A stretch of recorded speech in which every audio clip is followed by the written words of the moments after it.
हजूरी अंदर सबाईमान गुरु रूप प्यारी साध संगत, सतगुरु जी की अपार कृपा रहमत दे सदका गुरु के हजूर बैठण दा आउण दा सुभाग समा सानू प्राप्त होया है। महाराज जी पावन पवित्र बाणी दा फरमान है कि अकाल पुरख परमात्मा जी की बंदगी भी उही मनुख कर सकता है जिदे उपर वाहिगुरु त्रुठ जावे, जिदे उपर वाहिगुरु कृपा करे, जिदे उपर मेहरामत करता है उही अकाल पुरख परमात्मा जियां दे गुणां नूं गाउंदा है। ते सतगुरु जी कहते फिर जदों सानू महसूस होण लगे कि साडे कोलों गुरु दी बाणी नूं सुनिया नहीं जा रहा, साडे तो गुरु दी बाणी नूं सरवण कीता नहीं जा रहा, बैठा नहीं जा रहा, ते उदों गुरु अगे एक अरदास करिए कि महाराज एक एहो जिहा गुण, एहो जी कोई सोझी, एहो जिहा कोई कर्म बख्शिश कर जिदे राही असी तेरे नाम नूं जप सकीए, साडा ध्यान तुहाडे चरणां दे विच लग सके। ते महाराज जी फिर सानू हरेक तरीके दे नाल समझाउण दा यतन करदे ने। ਉਹ ਇੱਕੋ ਗੱਲ ਕਹਿੰਦੇ ਨੇ, चिंता छड्ड अचिंत रहो नानक लग पाई। ਕਹਿੰਦੇ चिंतावां छड्ड दे, किसी भी प्रकार की चिंता जदों बंदे दे अंदर हुंदी ते ਉਹ ध्यान नहीं लाउण देंदी। जे सानू किधरे कोई जरूरी काम जाना होवे ਜਾਂ ਮੰਨ के चलो भी असीं किधरे भी जाना है तो जे असीं कुछ समा बैठण दा असीं यतन करांगे तो साडे तो चौंकड़ा नहीं लग पाएगा, साडा शरीर साडा साथ नहीं देंदा, क्योंकि मन दे विच विचारां चलदियां ने कि जिन्ना जल्दी हो सके अपने कारज नूं जाके संभालीए। इस करके उहदे बारे सोचदियां साडा शरीर जिहड़ा साथ नहीं देंदा ते फिर कई वारी चौंकड़ा लगदा है, कई वारी खुलदा है, कई बारी ध्यान लगता है, कई बारी टुटता है। इस करके महाराज कहते ने चिंता छड्ड अचिंत रहो नानक लग पाई। पर सतगुरु जी नूं आखिए सतगुरु जी जे असीं सारियां चिंतावां छड्ड दित्तियां फिर तां असीं लापरवाह हो जांगे ना, फिर तां लापरवाह जे होके तुरे फिरांगे भी किधर जावांगे, किहड़ा कारज करांगे, किहड़े काम नूं, फिर तां बेफिक्र हो जावांगे, कोई काम ही नहीं कर सकांगे। महाराज उस बाबत कहते हैं, कहते ठीक है तू कारज करने ने, पर ਜਿਹੜੇ ਕਾਰਜਾਂ ਦੇ ਵਾਸਤੇ ਤੂੰ ਭੱਜਾ ਫਿਰਦਾ ਹੈ ਨਾ ਉਹਨਾਂ ਨੂੰ ਥੋੜਾ ਜਿਹਾ ਸੰਕੋਚ ਕੇ ਕਰ। ਕਿਰਤ ਕਰਨੀ ਹੈ, ਕਾਰਜ ਕਰਨੇ ਨੇ, ਉਹ ਤਾਂ ਸਾਰੇ ਹੀ ਕਾਰਜ ਕਰਨੇ ਨੇ। ਸੰਸਾਰ ਦੇ ਵਿੱਚ ਤੇਰੇ ਸਰੀਰ ਦਾ ਢਾਂਚਾ ਹੀ ਇਹੋ ਜਿਹਾ ਬਣਾ ਛੱਡਿਆ ਹੈ ਕਿ ਅਕਾਲ ਪੁਰਖ ਪਰਮਾਤਮਾ ਨੇ ਤੈਨੂੰ ਸਭ ਸਰੀਰ ਦੇ ਜਿਹੜੇ ਅੰਗ ਦਿੱਤੇ ਨੇ, ਇਹਨਾਂ ਦੇ ਰਾਹੀਂ ਤੂੰ ਕੀਰਤ ਕਰ ਸਕਦਾ ਹੈ, ਕੰਮ ਕਰ ਸਕਦਾ ਹੈ, ਇੱਥੋਂ ਉੱਥੇ ਜਾ ਸਕਦਾ ਹੈ, ਮਿਹਨਤ ਕਰ ਸਕਦਾ है। सो इस करके तू जोड़ के भी रख सकता है। महाराज ने कदे भी नहीं कहा भी तुसी जोड़ो ना कदे भी, क्योंकि संसार दे विच जदों भी अकाल पुरख परमात्मा नूं लभण दी गल आउंदी ते हमेशा ही ये सुनिया ते सुनाया जाता है कि माया परमात्मा दे नालों विछोड़दी जां धन परमात्मा दे नालों विछोड़दा है, उहदा तां गुनाह ही कोई नहीं है, वो तां एक कुदरती स्रोत है, ਉਹਦਾ कोई कसूर नहीं हैगा माया ਦਾ। पर सतगुरु जी कहते ने जदों बंदा माया मनो ना विसरे मांगे दमा दम, फिर जदों गुरबाणी कह देंदी खाना पीना हसना सौना विसर गया है मरना, खसम विसार खुआरी कीनी त्रिग जीवन नहीं रहना, उदों फिर महाराज कहते ने भी हुण तैनूं चेते कराउणा बनदा है, क्योंकि तू भुल ही चुका है बिल्कुल, तैनूं खाना पीना हसना सौना यही कुछ चेते है। पर असल दे विच जो जिस कारज वास्ते जिहड़े काम वास्ते तू आया से संसार दे विच कि जिसनूं गुरबाणी कहंदी प्राणी तू आया लाहा लैण लगा कित को फकड़े सब मुकदी चली ਰੈਣ ਉਮਰ ਬਤੀਤ ਹੁੰਦੀ ਜਾ ਰਹੀ ਹੈ, ਉਮਰ ਘਟਦੀ ਜਾ ਰਹੀ ਹੈ, ਪਰ ਕੁਝ ਲਾਹਾ ਨਹੀਂ ਖੱਟ ਸਕਿਆ, ਲਾਹਾ ਪ੍ਰਾਪਤ ਨਹੀਂ ਕਰ ਸਕਿਆ। ਜੇ ਅਸੀਂ ਆਖੀਏ ਕਿ ਕਿਵੇਂ ਅਕਾਲ ਪੁਰਖ ਪ੍ਰਮਾਤਮਾ ਸਾਡੇ ਉੱਪਰ ਕਿਰਪਾ ਕਰੇਗਾ, ਕਿਵੇਂ ਸਾਡੇ ਆਣ ਕੇ ਉੱਤੇ ਪ੍ਰਮਾਤਮਾ ਤਰੁੱਠੇਗਾ, ਕਿਉਂਕਿ ਜਦੋਂ ਅਸੀਂ ਸੰਸਾਰ ਦੇ ਵਿੱਚ ਕਹਾਵਤ ਕਹਾਣੀਆਂ ਜਾਂ ਇਹ ਵਾਰਤਾ ਸੁਣਦੇ ਹਾਂ ਵੀ ਮਹਾਰਾਜ ਆਪ ਆਣ ਕੇ ਉਹਨਾਂ ਜੀਵਾਂ ਦੀ ਰੱਖਿਆ ਕਰਦਾ ਹੈ ਜਿਨ੍ਹਾਂ ਨੇ ਪ੍ਰਮਾਤਮਾ ਨੂੰ ਜਪਿਆ ਹੁੰਦਾ ਹੈ। ਤੇ ਸਤਿਗੁਰੂ ਜੀ ਕਹਿੰਦੇ ਨੇ ਇਹ ਗੱਲ ਬਿਲਕੁਲ ਸੱਚ ਹੈ ਕਿ ਆਪਣੇ ਭਗਤਾਂ ਦੀ ਆਪ ਪ੍ਰਮਾਤਮਾ ਰੱਖਿਆ ਕਰਦਾ ਹੈ। ਤੇ ਸਾਨੂੰ ਰੋਜ਼ ਗੁਰਬਾਣੀ ਦੇ ਵਿੱਚ ਸਮਝਾਉਂਦੇ ਨੇ, ਹਰ ਜੁਗ ਜੁਗ ਭਗਤ ਉਪਾਇਆ ਪੈਜ ਰੱਖਦਾ ਆਇਆ ਰਾਮ ਰਾਜੇ। ਜਿਹੜੇ ਵੀ ਯੁੱਗ ਦੇ ਵਿੱਚ ਭਗਤ ਹੋਇਆ ਉਹਦੀ ਪੈਜ ਰੱਖੀ, ਉਹਦੀ ਇੱਜ਼ਤ ਰੱਖੀ। ਤੇ ਕਈ ਉਦਾਹਰਨਾਂ ਗੁਰਬਾਣੀ ਦੇ ਵਿੱਚ ਕਹਿੰਦੇ ਨੇ, ਸੁਦਾਮਾ ਅਪਦਾ ਤੇ ਰਾਖਿਆ, ਸੁਦਾਮਾ ਅਪਦਾ ਤੋਂ ਟਾਲਿਆ ਗਿਆ, ਬਹੁਤ ਦੀਨ ਸੀਗਾ, ਬਹੁਤ ਗਰੀਬ ਸੀ ਤੇ ਹਾਲਤ ਇੰਨੀ ਜ਼ਿਆਦਾ ਖਰਾਬ ਹੋਈ ਸੀ ਕਿ ਇੱਕ ਦਿਨ ਕ੍ਰਿਸ਼ਨ ਜੀਆਂ ਨੂੰ ਯਾਦ ਕੀਤਾ ਤੇ ਕਹਿੰਦੇ ਫਿਰ ਉਹ ਆਏ ਤੇ ਉਹਨਾਂ ਨੂੰ ਅਪਦਾ ਤੋਂ ਬਚਾ ਲਿਆ। ਤੇ ਕਹਿੰਦੇ ਇਸੇ ਤਰੀਕੇ ਦੇ ਨਾਲ ਦ੍ਰੋਪਦੀ ਲਾਜ ਰੱਖੀ ਹਰ ਪ੍ਰਭ ਜੀ। ਹੁਣ ਇਸ ਤੋਂ ਵੱਡੀ ਉਦਾਹਰਨ ਕੀ ਹੋ ਸਕਦੀ ਹੈ ਕਿ ਦ੍ਰੋਪਦੀ ਲਾਜ ਰੱਖੀ ਹਰ ਪ੍ਰਭ ਜੀ, ਛੀਨਤ ਬਸਤਰ ਦੀਨ ਬਹੁ ਸਾਜ। ਬਸਤਰ ਛੀਨੇ ਜਾ ਰਹੇ ਸਨ ਤੇ ਅਕਾਲ ਪੁਰਖ ਪ੍ਰਮਾਤਮਾ ਵੱਲੋਂ ਰੱਬ ਦੇ ਘਰ ਦੇ ਵਿੱਚੋਂ ਉਸ ਦੇ ਉੱਪਰ ਬਸਤਰ ਸਜਾਏ ਜਾ ਰਹੇ ਸਨ, ਸੰਸਾਰੀ ਲੋਕ ਉਤਾਰ ਰਹੇ ਸਨ। ਛੀਨਤ ਬਸਤਰ ਦੀਨ ਬਹੁ ਸਾਜ। ਹੁਣ ਇਹ ਤੋਂ ਵੱਧ ਸਾਨੂੰ ਕੀ ਚਾਹੀਦਾ ਹੈ ਕਿ ਅਕਾਲ ਪੁਰਖ ਪ੍ਰਮਾਤਮਾ ਸਾਡੀ ਇੱਜ਼ਤ, ਸਾਡੀ ਪੈਜ ਆਪ ਰੱਖ ਰਿਹਾ ਹੋਵੇ।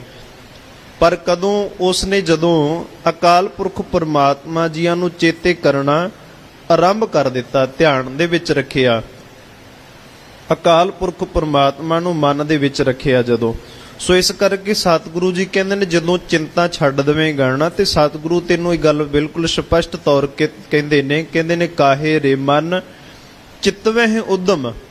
ਉਦਮ ਦਾ ਅਰਥ ਹੁੰਦਾ ਹੈ ਕਿਉਂ ਇਵੇਂ ਮਨ ਦੇ ਵਿੱਚ ਚੇਤੇ ਕਰਦਾ ਹੈ ਬਾਰ-ਬਾਰ ਕਿ ਇਹ ਕੰਮ ਕਰਨਾ ਹੈ, ਇਹ ਕਰਮ ਕਰਨੇ ਨੇ, ਜਾਂ ਆਹਰ ਹਰ ਜੀਉ ਭਰਿਆ, ਜਾਂ ਰੱਬ ਜੀ ਨੇ ਤੇਰਾ ਆਹਾਰ ਜਿਹੜਾ ਹੈ ਉਹ ਪਹਿਲਾਂ ਹੀ ਸੰਸਾਰ ਦੇ ਵਿੱਚ ਭੇਜਿਆ ਹੋਇਆ ਹੈ, ਸੰਸਾਰ ਦੇ ਵਿੱਚ ਪੈਦਾ ਕੀਤਾ ਹੋਇਆ ਹੈ, ਜਾਂ ਆਹਰ ਹਰ ਜੀਉ ਭਰਿਆ। ਤੇ ਜੇ ਬੰਦਾ, ਕਿਉਂਕਿ ਬੰਦਾ ਜਿਹੜਾ ਨਾ ਉਹ ਇੱਕ ਨਕਲਚੀ ਬਹੁਤ ਹੈ। ਨਕਲ ਦੇ ਅਰਥ ਹੁੰਦਾ ਹੈ ਕਿ ਇਹ ਨਕਲ ਜਿਹੜੀ ਨਾ ਉਹ ਝੱਟ ਕਰਦਾ ਹੈ ਤੇ ਨਕਲ ਕਰਨ ਦੇ ਤੌਰ ਤਰੀਕੇ ਵੀ ਫਿਰ ਇਹੋ ਜਿਹੇ ਵਰਤ ਲੈਂਦਾ ਕਿ ਕਈ ਵਾਰੀ ਕਹਿੰਦਾ ਵੀ ਨਹੀਂ ਇਦਾਂ ਹੋ ਹੀ ਨਹੀਂ ਸਕਦਾ, ਇਦਾਂ ਕਦੀ ਹੋ ਹੀ ਨਹੀਂ ਸਕਦਾ, ਕਿਉਂਕਿ ਸਾਨੂੰ ਇਉਂ ਲੱਗਦਾ ਹੈ ਵੀ ਜੇ ਸਾਡੇ ਹੱਥ ਨੂੰ ਸੇਕ ਲੱਗੇ ਅਸੀਂ ਚੀਕਾਂ ਮਾਰਦੇ ਹਾਂ ਵੀ ਸ਼ਾਇਦ ਗੁਰੂ ਅਰਜਨ ਸਾਹਿਬ ਜੀ ਵੀ ਤੱਤੀ ਤਵੀ ਦੇ ਉੱਤੇ ਬੈਠ ਹੀ ਨਹੀਂ ਸਕਦੇ। ਜੇ ਸਾਡੇ ਹੱਥ ਨੂੰ ਸੇਕ ਲੱਗੇ ਤਾਂ ਅਸੀਂ ਮਹਿਸੂਸ ਕਰਦੇ ਹਾਂ ਵੀ ਜੇ ਅਸੀਂ ਉਸ ਸੇਕ ਨੂੰ ਜਰ ਨਹੀਂ ਸਕਦੇ ਤਾਂ ਗੁਰੂ ਅਰਜਨ ਸਾਹਿਬ ਤੱਤੀ ਰੇਤਾ ਕਿਵੇਂ ਸੀਸ ਦੇ ਉੱਤੇ ਪਵਾ ਲੈਂਦੇ ਨੇ, ਤੱਤੀ ਰੇਤਾ ਕਿਵੇਂ ਸੀਸ ਦੇ ਉੱਪਰ ਪਵਾ ਲੈਂਦੇ ਨੇ, ਤੱਤੀ ਤਵੀ ਤੇ ਕਿਵੇਂ ਬੈਠ ਸਕਦੇ ਨੇ, ਇਹ ਹੋ ਹੀ ਨਹੀਂ ਸਕਦਾ। ਸੋ ਇਸ ਕਰਕੇ ਮਹਾਰਾਜ ਸਾਨੂੰ ਬਾਰ-ਬਾਰ ਗੁਰਬਾਣੀ ਦੇ ਵਿੱਚ ਕਹਿੰਦੇ, ਜੇ ਤੂੰ ਸੋਚਦਾ ਹੈ ਵੀ ਜੇ ਪ੍ਰਮਾਤਮਾ ਜੀਆਂ ਨੇ ਸਾਡਾ ਆਹਾਰ ਪੈਦਾ ਕਰਕੇ ਭੇਜਿਆ ਹੀ ਹੈ, ਜੇ ਆਹਾਰ ਪੈਦਾ ਕਰਕੇ ਭੇਜਿਆ ਤੇ ਸਾਨੂੰ ਰੋਜੀ ਜਿਹੜੀ ਹੈ ਉਹ ਆਪਣੇ ਆਪ ਕਿਉਂ ਨਹੀਂ ਮਿਲਦੀ, ਆਪਣੇ ਆਪ ਸਾਨੂੰ ਪ੍ਰਾਪਤ ਕਿਉਂ ਨਹੀਂ ਹੁੰਦੀ, ਕਿਉਂ ਸਾਨੂੰ ਦੌੜ ਭੱਜ ਕਰਨੀ ਪੈਂਦੀ ਹੈ, ਕਿਉਂ ਸਾਨੂੰ ਇੱਥੋਂ ਉੱਥੇ ਜਾਣਾ ਪੈਂਦਾ ਹੈ, ਕਿਉਂ ਸਾਨੂੰ ਦੇਸ਼ਾਂ ਵਿਦੇਸ਼ਾਂ ਦੀ ਯਾਤਰਾ ਕਰਨੀ ਪੈਂਦੀ ਹੈ, ਫਿਰ ਰੋਟੀ ਸਾਨੂੰ ਇੱਥੇ ਕਿਉਂ ਨਹੀਂ ਮਿਲ ਜਾਂਦੀ। ਸੋ ਇਹ ਗੱਲ ਕਰਨ ਤੋਂ ਪਹਿਲਾਂ ਆਪਣੇ ਸਰੀਰਕ ਢਾਂਚੇ ਨੂੰ ਦੇਖ ਲਈਏ ਕਿ ਰੱਬ ਜੀ ਨੇ ਸਾਨੂੰ ਸਰੀਰਕ ਢਾਂਚਾ ਦਿੱਤਾ ਹੀ ਇਹੋ ਜਿਹਾ ਕਿ ਅਸੀਂ ਰੋਜੀ ਕਮਾ ਸਕਦੇ ਹਾਂ, ਅਸੀਂ ਰੋਜੀ ਕਮਾ ਸਕਦੇ ਹਾਂ, ਇਕੱਠਾ ਕਰ ਸਕਦੇ ਹਾਂ, ਇਹਨੂੰ ਸੰਚ ਸਕਦੇ ਹਾਂ। ਹੋਰ ਜਿਹੜੇ ਜਾਨਵਰ ਨੇ ਕਈ ਵਾਰੀ ਵੇਖੋ ਜਿਨ੍ਹਾਂ ਦਾ ਦਰਖਤ ਦੇ ਉੱਪਰ, ਪੇੜ ਦੇ ਉੱਪਰ ਆਲ੍ਹਣਾ ਪਾਇਆ ਹੁੰਦਾ ਹੈ, ਉਹ ਜੋੜ ਕੇ ਰੱਖਣਗੇ ਵੀ ਤੇ ਰਾਤ ਨੂੰ ਹਨੇਰੀ ਆਏਗੀ, ਮੀਂਹ ਆਏਗਾ ਤੇ ਉਹ ਸਾਰਾ ਕੁਝ ਨਾਲੇ ਆਲ੍ਹਣਾ ਚਲੇ ਜਾਂਦਾ, ਇੱਥੋਂ ਤੱਕ ਉਹ ਬੱਚੇ ਵੀ ਕਈ ਵਾਰੀ ਉਹਨਾਂ ਦੇ ਖਤਮ ਹੋ ਜਾਂਦੇ ਨੇ। ਸੋ ਇਸ ਕਰਕੇ ਅਕਾਲ ਪੁਰਖ ਪ੍ਰਮਾਤਮਾ ਜੀਆਂ ਨੇ ਸਾਨੂੰ ਇਹ ਸਮਝਾਇਆ ਹੈ ਕਿ ਬੰਦਿਆ ਤੇਰੀਆਂ ਹਰ ਇੱਕ ਸਵਾਲ ਦਾ ਜਵਾਬ ਗੁਰਬਾਣੀ ਦੇ ਵਿੱਚ ਹੈ, ਪਰ ਤੂੰ ਇਹਨਾਂ ਝਗੜਿਆਂ 'ਚ ਨਾ ਪਏ, ਤੈਨੂੰ ਇਹ ਆਖਰਕਾਰ ਮੰਨਣਾ ਹੀ ਪੈਣਾ ਹੈ ਕਿ ਅਕਾਲ ਪੁਰਖ ਪ੍ਰਮਾਤਮਾ ਜੀਆਂ ਤੋਂ ਬਿਨਾਂ ਕੋਈ ਹੈ ਹੀ ਨਹੀਂ ਸੰਸਾਰ ਦੇ ਵਿੱਚ ਜਿਹੜਾ ਇਸ ਥਾਂ ਨੂੰ, ਸੰਸਾਰ ਨੂੰ ਤੇ ਪਰਲੋਕ ਦੇ ਵਿੱਚ ਜਗ੍ਹਾ ਦਵਾ ਸਕੇ। ਸੰਸਾਰ ਦੇ ਵਿੱਚ ਤੇ ਪਰਲੋਕ ਨੂੰ ਸਵਾਰ ਸਕੇ। ਸੋ ਇਸ ਕਰਕੇ ਮਹਾਰਾਜ ਜੀ ਕਹਿੰਦੇ ਨੇ ਕਿ ਬੰਦਿਆ ਹਲਤ ਪਲਤ ਦੋਏ ਲਿਓ ਸਵਾਰ RAM ਨਾਮ ਅੰਤਰ ਉਰਤਾਰ। ਤੇ ਜੇ ਅਕਾਲ ਪੁਰਖ ਪ੍ਰਮਾਤਮਾ ਸਾਨੂੰ ਕੋਈ ਲਾਲਚ ਦੇ ਰਿਹਾ ਹੈ ਵੀ ਤੈਨੂੰ ਦਰਗਾਹ ਦੇ ਵਿੱਚ ਤੈਨੂੰ ਮਾਣ ਮਿਲੇਗਾ, ਤੇ ਉਹ ਪ੍ਰਮਾਤਮਾ ਫਿਰ ਬਹੁਤ ਵੱਡਾ ਸੌਦਾਗਰ ਤੇ ਸਾਡੇ ਨਾਲ ਸੌਦੇਬਾਜ਼ੀ ਕਰਦਾ ਹੈ, ਬੜੀ ਵੱਡੀ ਸੌਦੇਬਾਜ਼ੀ ਕਰਦਾ ਹੈ। ਕਿਉਂਕਿ ਅਸੀਂ ਤਾਂ ਜੀਵ ਸੰਸਾਰ ਦੇ ਵਿੱਚ ਆ, ਸਾਡਾ ਜਨਮ ਤੋਂ ਲੈ ਕੇ ਮੌਤ ਤੱਕ ਸਾਡਾ ਸੰਸਾਰੀ ਜੀਵਾਂ ਦਾ ਸਾਰਾ ਹੀ ਧੋਖੇ 'ਚ ਲੰਘਦਾ ਹੈ, ਸਾਰਾ ਜੀਵਨ ਧੋਖੇ 'ਚ ਲੰਘਦਾ ਹੈ ਨਾ, ਸਾਰਾ ਜੀਵਨ ਧੋਖੇ 'ਚ ਲੰਘਦਾ। ਕਿਉਂਕਿ ਉਹੀ ਚੰਦਾ ਮਾਮਾ ਕਈ ਵਾਰ ਸਾਡਾ ਮਾਮਾ ਹੁੰਦਾ ਤੇ ਉਹੀ ਚੰਦਾ ਮਾਮਾ ਕਈ ਵਾਰ ਸਾਡਾ ਦੁਸ਼ਮਣ ਬਣ ਜਾਂਦਾ ਹੈ। ਇਹ ਵੀ ਹੁੰਦਾ ਨਾ, ਜਿਸ ਬੱਚੇ ਦਾ ਛੋਟੀ ਉਮਰ ਦੇ ਵਿੱਚ ਚੰਦਾ ਮਾਮਾ ਸੀਗਾ, ਉਹ ਵੱਡਾ ਹੋਇਆ ਤੇ ਚੋਰ ਬਣ ਗਿਆ, ਤੇ ਉਹੀ ਚੰਦਾ ਮਾਮਾ ਉਹਨੂੰ ਦੁਸ਼ਮਣ ਲੱਗਣ ਲੱਗ ਪਿਆ। ਉਹ ਕਹਿੰਦਾ ਵੀ ਚੰਦਰਮਾ ਹੁਣ ਤੂੰ ਛੁਪ ਜਾਵੇਂ ਤੇ ਮੈਂ ਚੋਰੀ ਕਰਨ ਲੱਗ ਪਵਾਂ। ਇਹ ਵੀ ਹੁੰਦਾ ਨਾ, ਧੋਖੇ ਦੇ ਵਿੱਚ ਸਾਡਾ ਜਨਮ ਤੋਂ ਲੈ ਕੇ ਮਰਨ ਤੱਕ ਸਾਡੇ ਵਿੱਚ ਧੋਖਾ ਹੀ ਪਿਆ ਰਿਹਾ। ਤੇ ਜੇ ਅਕਾਲ ਪੁਰਖ ਪਰਮਾਤਮਾ ਨੇ ਵੀ ਸਾਡੇ ਨਾਲ ਐਵੇਂ ਹੀ ਕਰਨਾ ਹੈ ਵੀ ਤੇਰਾ ਹਲਤ ਤੇ ਪਲਤ ਸਵਾਰਿਆ ਜਾਵੇਗਾ, ਪਰ ਹੈ ਕੋਈ ਨਹੀਂ, ਪਰ ਪਰਮਾਤਮਾ ਦਿਸਦਾ ਕੋਈ ਨਹੀਂ, ਜਾਂ ਲਾਲਚ ਦੇ ਕੇ ਸਾਨੂੰ ਪਰਮਾਤਮਾ ਆਪਣੇ ਨਾਲ ਖਿੱਚਣਾ ਚਾਹੁੰਦਾ ਹੈ, ਤੇ ਫਿਰ ਸਾਡਾ ਹੈ ਹੀ ਸੰਸਾਰ ਦੇ ਵਿੱਚ ਕੌਣ ਹੈ? ਕੋਈ ਵੀ ਨਹੀਂ ਹੈਗਾ। ਸੰਸਾਰ ਦੇ ਵਿੱਚ ਸਾਡਾ ਕੌਣ ਹੋ ਸਕਦਾ ਹੈ? ਸੋ ਇਸ ਕਰਕੇ ਮਹਾਰਾਜ ਕਹਿੰਦੇ ਨੇ ਅਕਾਲ ਪੁਰਖ ਪਰਮਾਤਮਾ ਜੀ ਦੇ ਉੱਪਰ ਜਿਨ੍ਹਾਂ ਨੂੰ ਭਰੋਸਾ ਵੱਜ ਗਿਆ, ਉਹਨਾਂ ਨੂੰ ਪਤਾ ਲੱਗ ਗਿਆ ਵੀ ਸਾਡੇ ਹਲਤ ਤੇ ਪਲਤ ਸਵਾਰੇ ਜਾਣਗੇ ਜਦੋਂ ਅਕਾਲ ਪੁਰਖ ਪਰਮਾਤਮਾ ਦਾ RAM ਦਾ ਨਾਮ ਹਿਰਦੇ ਦੇ ਵਿੱਚ ਰੱਖਾਂਗੇ। ਤੇ ਜਦੋਂ ਹਿਰਦੇ ਦੇ ਵਿੱਚ ਟਿਕਾ ਲੈਂਦਾ ਹੈ ਨਾ ਪਰਮਾਤਮਾ ਜੀ ਦਾ ਨਾਮ, ਉਦੋਂ ਫਿਰ ਬੰਦਾ ਕਿਸੇ ਨਾਲ ਧੋਖਾ ਨਹੀਂ ਕਰਦਾ, ਕਦੀ ਕਿਸੇ ਨਾਲ ਮੰਦਾ ਨਹੀਂ ਕਰਦਾ। ਕਹਿੰਦੇ ਛੋਟੀ ਉਮਰ ਦੇ ਵਿੱਚ ਨਾਮਦੇਵ ਜੀ ਦੇ ਨਾ ਮਾਪੇ ਚਲੇ ਗਏ, ਛੋਟੀ ਉਮਰ ਨਾਮਦੇਵ ਭਗਤ ਹੈ, ਤੇ ਛੋਟੀ ਉਮਰ ਦੇ ਵਿੱਚ ਜਦੋਂ ਮਾਪੇ ਚਲੇ ਗਏ ਤੇ ਕਈ ਵਾਰੀ ਅਜਿਹਾ ਹੁੰਦਾ ਹੈ ਕਿ ਜਿਹੜੇ ਜਿਨ੍ਹਾਂ ਤੋਂ ਕਦੀ ਅਸੀਂ ਕੋਈ ਧਾਰ ਸੁਧਾਰ ਫੜਿਆ ਹੁੰਦਾ ਹੈ, ਕੁਝ ਰੁਪਈਏ ਫੜੇ ਹੁੰਦੇ ਨੇ, ਤੇ ਜਦੋਂ ਬੱਚਿਆਂ ਨੂੰ ਪਤਾ ਨਾ ਹੋਵੇ ਕਿ ਸਾਡੇ ਕੋਲ ਕੁਝ ਹੈਗਾ ਜਾਂ ਸਾਡੇ ਬਾਪੂ ਨੇ ਕੁਝ ਲਿਆ ਸੀ ਜਾਂ ਦਿੱਤਾ ਸੀਗਾ, ਉਦੋਂ ਫਿਰ ਲੋਕ ਫਾਇਦਾ ਚੁੱਕਣ ਲੱਗ ਪੈਂਦੇ ਨੇ। ਕੋਈ ਵੀ ਨਾਮਦੇਵ ਜੀ ਦੇ ਮਾਪੇ ਚਲੇ ਗਏ ਤੇ ਉੱਥੋਂ ਇੱਕ ਸ਼ਾਹੂਕਾਰ ਰਹਿੰਦਾ ਸੀ। ਉਹ ਕਹਿੰਦਾ ਨਾਮਦੇਵ ਤੇਰੇ ਬਾਪੂ ਨੇ ਮੇਰੇ ਤੋਂ ਕਰਜ਼ਾ ਲਿਆ ਸੀ, ਉਹ ਤਾਰ ਨਹੀਂ ਸਕਿਆ, ਉਹ ਚਲਾਣਾ ਕਰ ਗਿਆ, ਮਾਤਾ ਵੀ ਤੇਰੀ ਚਲਾਣਾ ਕਰ ਗਈ ਹੈ। ਸੋ ਇਸ ਕਰਕੇ ਜਿਹੜਾ ਤੇਰਾ ਘਰ ਹੈ ਹੁਣ ਮੈਂ ਇਹਦੇ ਉੱਤੇ ਕਬਜ਼ਾ ਕਰਨਾ ਹੈ, ਕਿਉਂਕਿ ਮੇਰੇ ਤਾਂ ਪੈਸੇ ਮੈਨੂੰ ਚਾਹੀਦੇ ਨੇ।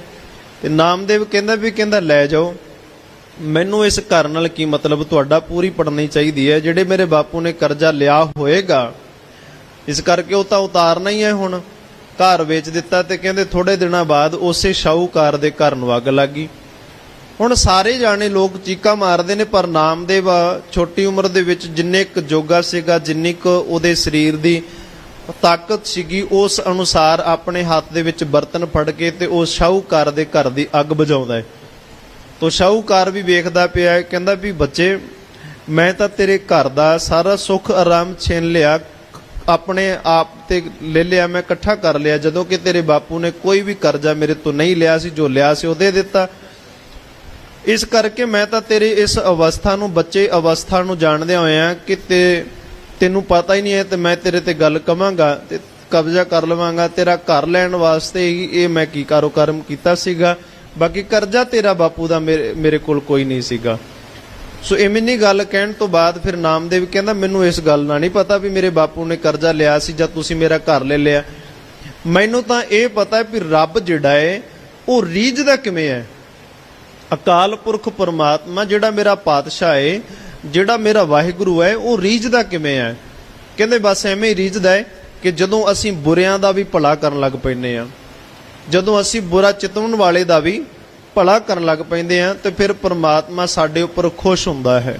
ਕਿਉਂਕਿ ਸੰਸਾਰ ਦੇ ਵਿੱਚ ਬੁਰਾ ਕਰਨ ਵਾਲੇ ਬਹੁਤ ਨੇ, ਪਰ ਬੁਰਿਆਂ ਦਾ ਭਲਾ ਚਿਤਵਣ ਵਾਲੇ ਬਹੁਤ ਘੱਟ ਹੁੰਦੇ ਨੇ, ਬਹੁਤ ਘੱਟ।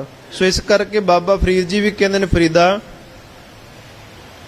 ਕਿਸੇ ਦੇ ਉੱਪਰ ਗੁੱਸਾ ਨਾ ਕਰ, ਕਿਸੇ ਦੇ ਉੱਪਰ ਕ੍ਰੋਧ ਨਾ ਕਰ, ਕਿਸੇ ਦੇ ਉੱਪਰ ਕ੍ਰੋਧ ਨਾ ਕਰ, ਗੁੱਸਾ ਨਾ ਕਰ। ਇਸ ਕਰਕੇ ਆਪਣੇ ਮਨ ਨੂੰ ਸ਼ਾਂਤ ਕਰ, ਗੁੱਸਾ ਮਨ ਨਾ ਹੰਡਾਏ, ਕਿਸੇ ਦੇ ਉੱਪਰ ਤੂੰ ਆਪਣੇ ਆਪ ਦਾ ਰੋਹਬ ਨਾ ਝਾੜ। ਜਿਵੇਂ ਗੁਰਬਾਣੀ ਵੀ ਕਹਿੰਦੀ ਹੈ ਨਾ, ਗਰੀਬਾਂ ਉੱਪਰ ਜੋ ਖਿੰਜੇ ਦਾੜੀ ਪਾਰ ਬ੍ਰਹਮ ਸਾ ਅਗਨ ਮੈਂ ਸਾੜੀ। ਜਿਹੜਾ ਆਪਣੇ ਤੋਂ ਨੀਵੇਂ ਦੇ ਉੱਪਰ ਖਿੱਚਦਾ ਏ, ਆਪਣੇ ਤੋਂ ਨੀਵੇਂ ਦੇ ਉੱਪਰ ਰੋਬ ਝਾੜਦਾ ਏ, ਤੇ ਮਹਾਰਾਜ ਕਹਿੰਦੇ ਨੇ ਉਹ ਦਾੜੀ ਜਿਹੜੀ ਕਿ ਗੁਰਬਾਣੀ ਦੇ ਵਿੱਚ ਕਹਿੰਦੀ ਸੇ ਦਾੜੀਆਂ ਸੱਚੀਆਂ ਜੇ ਗੁਰ ਚਰਨੀ ਲਗਨ। ਉਹ ਦਾੜੀਆਂ ਸੱਚੀਆਂ ਨੇ ਜਿਹੜੀਆਂ ਗੁਰੂ ਦੇ ਚਰਨਾਂ ਦੇ ਨਾਲ ਜੁੜਦੀਆਂ ਨੇ। ਦਾੜੀ ਦੀ ਬਹੁਤ ਵੱਡੀ ਪਰਿਭਾਸ਼ਾ ਹੈ, ਠੀਕ ਹੈ ਨਾ। ਕਈ ਵਾਰੀ ਅਸੀਂ ਆਪ ਹੀ ਕਹਿ ਦਿੰਦੇ ਕਹਿੰਦੇ ਵੀ ਜੇ ਮੈਂ ਇਹ ਗੱਲ ਸੱਚ ਨਿਕਲੀ ਜਾਂ ਗੱਲ ਝੂਠ ਨਿਕਲੀ ਤਾਂ ਮੇਰਾ ਦਾੜਾ ਜਿਹੜਾ ਹੈ ਉਹ ਤੁਸੀਂ, ਮੈਂ ਸ਼ਬਦ ਨਹੀਂ ਵਰਤ ਰਿਹਾ, ਸਮਝ ਲੈਣਾ ਵੀ ਮੈਂ ਆਪਣੇ ਦਾੜੇ ਤੇ ਹੱਥ ਫੇਰ ਕੇ ਗੱਲ ਕਹਿਣੀ ਚਾਹੁੰਦਾ। ਪਰ ਗੁਰਬਾਣੀ ਕਹਿੰਦੀ ਹੈ ਕਿ ਉਹ ਦਾੜੀਆਂ ਸੱਚੀਆਂ ਨੇ ਜਿਹੜੀ ਗੁਰੂ ਦੇ ਚਰਨਾਂ ਦੇ ਨਾਲ ਲੱਗਦੀਆਂ ਨੇ। ਪਰ ਨਾਲ ਹੀ ਕਹਿ ਦਿੱਤਾ ਗਿਆ ਕਿ ਉਹ ਦਾੜੀਆਂ ਗਰੀਬਾਂ ਉੱਪਰ ਜੋ ਖਿੰਜੇ ਦਾੜੀ ਪਾਰ ਬ੍ਰਹਮ ਸਾ ਅਗਨ ਮੈਂ ਸਾੜੀ। ਉਹ ਦਾੜੀ ਦਾ ਕੋਈ ਅਸਰ ਨਹੀਂ ਹੈ, ਕੋਈ ਦਾੜੀ ਦਾ, ਉਸ ਦਾੜੀ ਦੀ ਕੋਈ ਇੱਜ਼ਤ ਨਹੀਂ ਹੈ ਜਿਹੜਾ ਦੂਜਿਆਂ ਦੇ ਉੱਪਰ ਆਪਣੇ ਰੋਹਬ ਨੂੰ ਝਾੜਦਾ ਹੈ। ਜਿਹੜਾ ਗਰੀਬਾਂ ਦੇ ਉੱਪਰ ਆਪਣੇ ਹਵਾਨੀਅਤ ਦੇ, ਆਪਣੇ ਜਾਂ ਕਾਰੋਬਾਰ ਦੇ, ਜਾਂ ਆਪਣੇ ਕਾਰਜ ਦਾ, ਆਪਣੇ ਮਾਇਆ ਦਾ ਰੋਹਬ ਕਿਸੇ ਤੇ ਪਾਉਂਦਾ ਹੈ। ਸੋ ਇਸ ਕਰਕੇ ਮਹਾਰਾਜ ਕਹਿੰਦੇ ਨੇ ਕਿ ਭਲਿਆ ਸਮਝ ਲੈ ਅਜੇ ਵੀ ਪਰਮਾਤਮਾ ਨੇ ਤੈਨੂੰ ਇੱਕੋ ਗੱਲ ਆਖੀ ਸੀ, ਚਿੰਤਾ ਛੱਡ ਅਚਿੰਤ ਰਹੋ ਨਾਨਕ ਲੱਗ ਪਾਈ ਕਾਹੇ ਰੇ ਮਨ ਚਿਤਵਹਿ ਉਦਮ ਜਾਂ ਆਹਰ ਹਰ ਜੀਓ ਪਰਿਆ ਸੈਲ ਪੱਥਰ ਮੈਂ ਜਨਤਿਓ ਪਾਏ ਤਾਕਾ ਰਿਜ਼ਕ ਆਗੇ ਕਰ ਧਰਿਆ। ਕਹਿੰਦੇ ਨੇ ਹੁਣ ਪੱਥਰ ਦੇ ਵਿੱਚ ਜੀਵ ਪੈਦਾ ਕੀਤਾ ਤੇ ਰੱਬ ਨੇ ਉਹਦਾ ਰਿਜ਼ਕ ਉਹਨੂੰ ਉੱਥੇ ਦਿੱਤਾ ਹੈ। ਤੇ ਕਹਿੰਦੇ ਜਨਨ ਪਿਤਾ ਲੋਕ ਸੁਤ ਬਣਤਾ, ਇਸਤਰੀ ਮਾਤਾ ਪਿਤਾ ਸੁਤ। ਕਹਿੰਦੇ ਨੇ ਇਸਤਰੀ ਸੁਤ ਬਣਤਾ, ਸਾਰਾ ਕੁਝ ਤੇਰੇ ਨਾਲ ਨਹੀਂ ਜੀਵਨ ਵਾਲਾ, ਤੇਰੇ ਨਾਲ ਨਹੀਂ ਜਾਣ ਵਾਲਾ।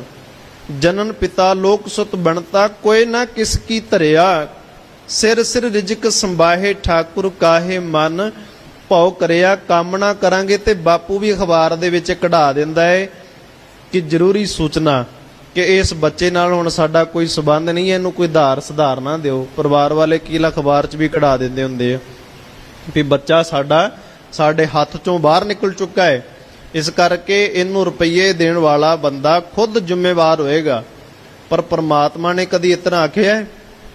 ਰੱਬ ਜੀਆਂ ਨੇ ਸਾਨੂੰ ਕਦੀ ਇਹ ਆਖਿਆ ਅਸੀਂ ਪਾਪ ਕਰਦੇ ਵੀ ਹਾਂ, ਵਿਕਾਰ ਕਰਦੇ ਵੀ ਹਾਂ, ਤੇ ਜ਼ਮੀਨ ਦੇ ਵਿੱਚ ਬੀਜ ਇੱਕ ਬੋਨੇ ਆ। ਇੱਥੋਂ ਤੱਕ ਕਰਕੇ ਭਾਵੇਂ ਉਹ ਝਗੜੇ ਵਾਲੀ ਜ਼ਮੀਨ ਹੀ ਕਿਉਂ ਨਾ ਹੋਵੇ, ਹਾਂ ਅਸੀਂ ਉਸ ਝਗੜੇ ਵਾਲੀ ਜ਼ਮੀਨ ਦੇ ਵਿੱਚ ਇੱਕ ਬੀਜ ਬੋਈਏ ਤੇ ਸਾਨੂੰ ਕਿੰਨੇ ਬੀਜ ਮਿਲਦੇ ਨੇ, ਉਹਦੇ ਵਿੱਚੋਂ ਕਿੰਨਾ ਕੁਝ ਲਾਭ ਮਿਲਦਾ ਹੈ। ਇਹਦਾ ਮਤਲਬ ਇਹ ਹੈ ਕਿ ਪਰਮਾਤਮਾ ਕਦੀ ਵੀ ਇਸ ਸੰਸਾਰ ਦੇ ਵਿੱਚ ਰੌਲਾ ਨਹੀਂ ਪਾਉਂਦਾ, ਅਖਬਾਰ 'ਚ ਨਹੀਂ ਕਢਾਉਂਦਾ ਵੀ ਇਹ ਹੁਣ ਸਾਡੇ ਨਾਲ ਸਾਡੇ ਨਾਲ ਕੋਈ ਇਹਦਾ ਵਾਸਤਾ ਨਹੀਂ ਹੈਗਾ। ਉਹ ਤਦੋਂ ਵੀ ਸਾਡੇ ਉੱਪਰ ਦਇਆ ਕਰਦਾ ਹੈ। ਵੱਡਾ ਦਾਤਾ ਤਿਲ ਨਾ ਤਮਾਏ, ਇੰਨਾ ਵੱਡਾ ਦਾਤਾ ਕਿ ਉਹਨੂੰ ਤਿਲ ਮਾਤਰ ਵੀ ਤਮਾ ਨਹੀਂ ਹੈ। ਇਸ ਕਰਕੇ ਸਾਨੂੰ ਕੋਈ ਲਾਲਚ ਨਹੀਂ ਦਿੰਦਾ ਪਰਮਾਤਮਾ ਵੀ ਆ ਤੂੰ ਨਾਮ ਜਪ ਤੈਨੂੰ ਸੁੱਖ ਮਿਲੇਗਾ। ਅਸੀਂ ਆਪਣੇ ਵਾਸਤੇ ਜਪਣਾ ਹੈ। ਜਿਵੇਂ ਗੁਰਬਾਣੀ ਕਹਿੰਦੀ ਹੈ ਨਾ ਕਿ ਸੰਸਾਰ ਰੋਗੀ ਨਾਮਦਾਰੂ ਮੈਲ ਲਾਗੇ ਸੱਚ ਬਿਨਾ। ਕਦੀ ਅਸੀਂ ਡਾਕਟਰ ਨੂੰ ਆਖਿਆ ਹੈ ਵੀ ਭਾਈ ਅਸੀਂ ਤੇਰੇ ਕੋਲ ਆਉਣਾ ਨਹੀਂ ਹੈਗਾ? ਉਹ ਕਹਿੰਦਾ ਨਾ, ਬਿਮਾਰ ਹੋ ਕੇ ਤੂੰ ਮਰੇਗਾ, ਮੇਰਾ ਕੀ ਜਾਣਾ ਹੈ, ਮੇਰੇ ਕੋਲ ਹੋਰ ਗ੍ਰਾਹਕ ਵਾਧੂ ਨੇ। ਬਿਮਾਰੀ ਤੈਨੂੰ ਹੈ, ਰੋਗ ਤੈਨੂੰ ਹੈ, ਤੇ ਆਪਣੇ ਰੋਗ ਨੂੰ ਕੱਟਣ ਵਾਸਤੇ ਤੂੰ ਮੇਰੇ ਕੋਲ ਚੱਲ ਕੇ ਆਉਣਾ ਹੈ। ਇਸ ਕਰਕੇ ਗੁਰੂ ਅਕਾਲ ਪੁਰਖ ਪਰਮਾਤਮਾ ਇੱਕ ਵੈਦ ਹੈ ਤੇ ਅਸੀਂ ਸਾਰੇ ਸੰਸਾਰ ਦੇ ਜੀਵ ਰੋਗੀ ਹਾਂ। ਜੇ ਅਸੀਂ ਸੋਚੀਏ ਵੀ ਕਿਹੜੇ ਰੋਗੀ? ਮਾਨਸਿਕ ਰੋਗੀ, ਮਾਨਸਿਕ ਤੌਰ ਤੇ ਕਿੰਨੇ ਕੁ ਜ਼ਿਆਦਾ ਰੋਗੀ ਆ?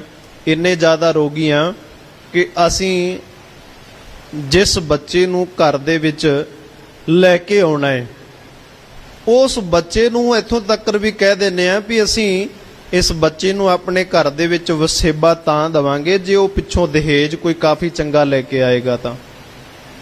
ਹੁਣ ਇਹਦੇ ਵਿੱਚ ਕੌਣ ਗਲਤ ਹੈਗਾ? ਲੋਕੀ ਸੰਸਾਰ ਦੇ ਜੀਵ ਨੌਕਰੀ ਇਸ ਕਰਕੇ ਕਰਦੇ ਨੇ ਅਸੀਂ ਪੇਟ ਪੂਰਤੀ ਕਰ ਸਕੀਏ, ਤੇ ਬਹੁਤੇ ਲੋਕ ਨੌਕਰੀ ਲੱਗਣ ਤੋਂ ਬਾਅਦ ਹੁਣ ਇਹ ਭਾਲਦੇ ਨੇ ਵੀ ਅਗਲਾ ਘਰ ਕਿਹੋ ਜਿਹਾ ਹੋਵੇ। ਇਵੇਂ ਹੁੰਦਾ ਨਾ, ਅਗਲਾ ਘਰ ਕਿਹੋ ਜਿਹਾ ਹੋਵੇ।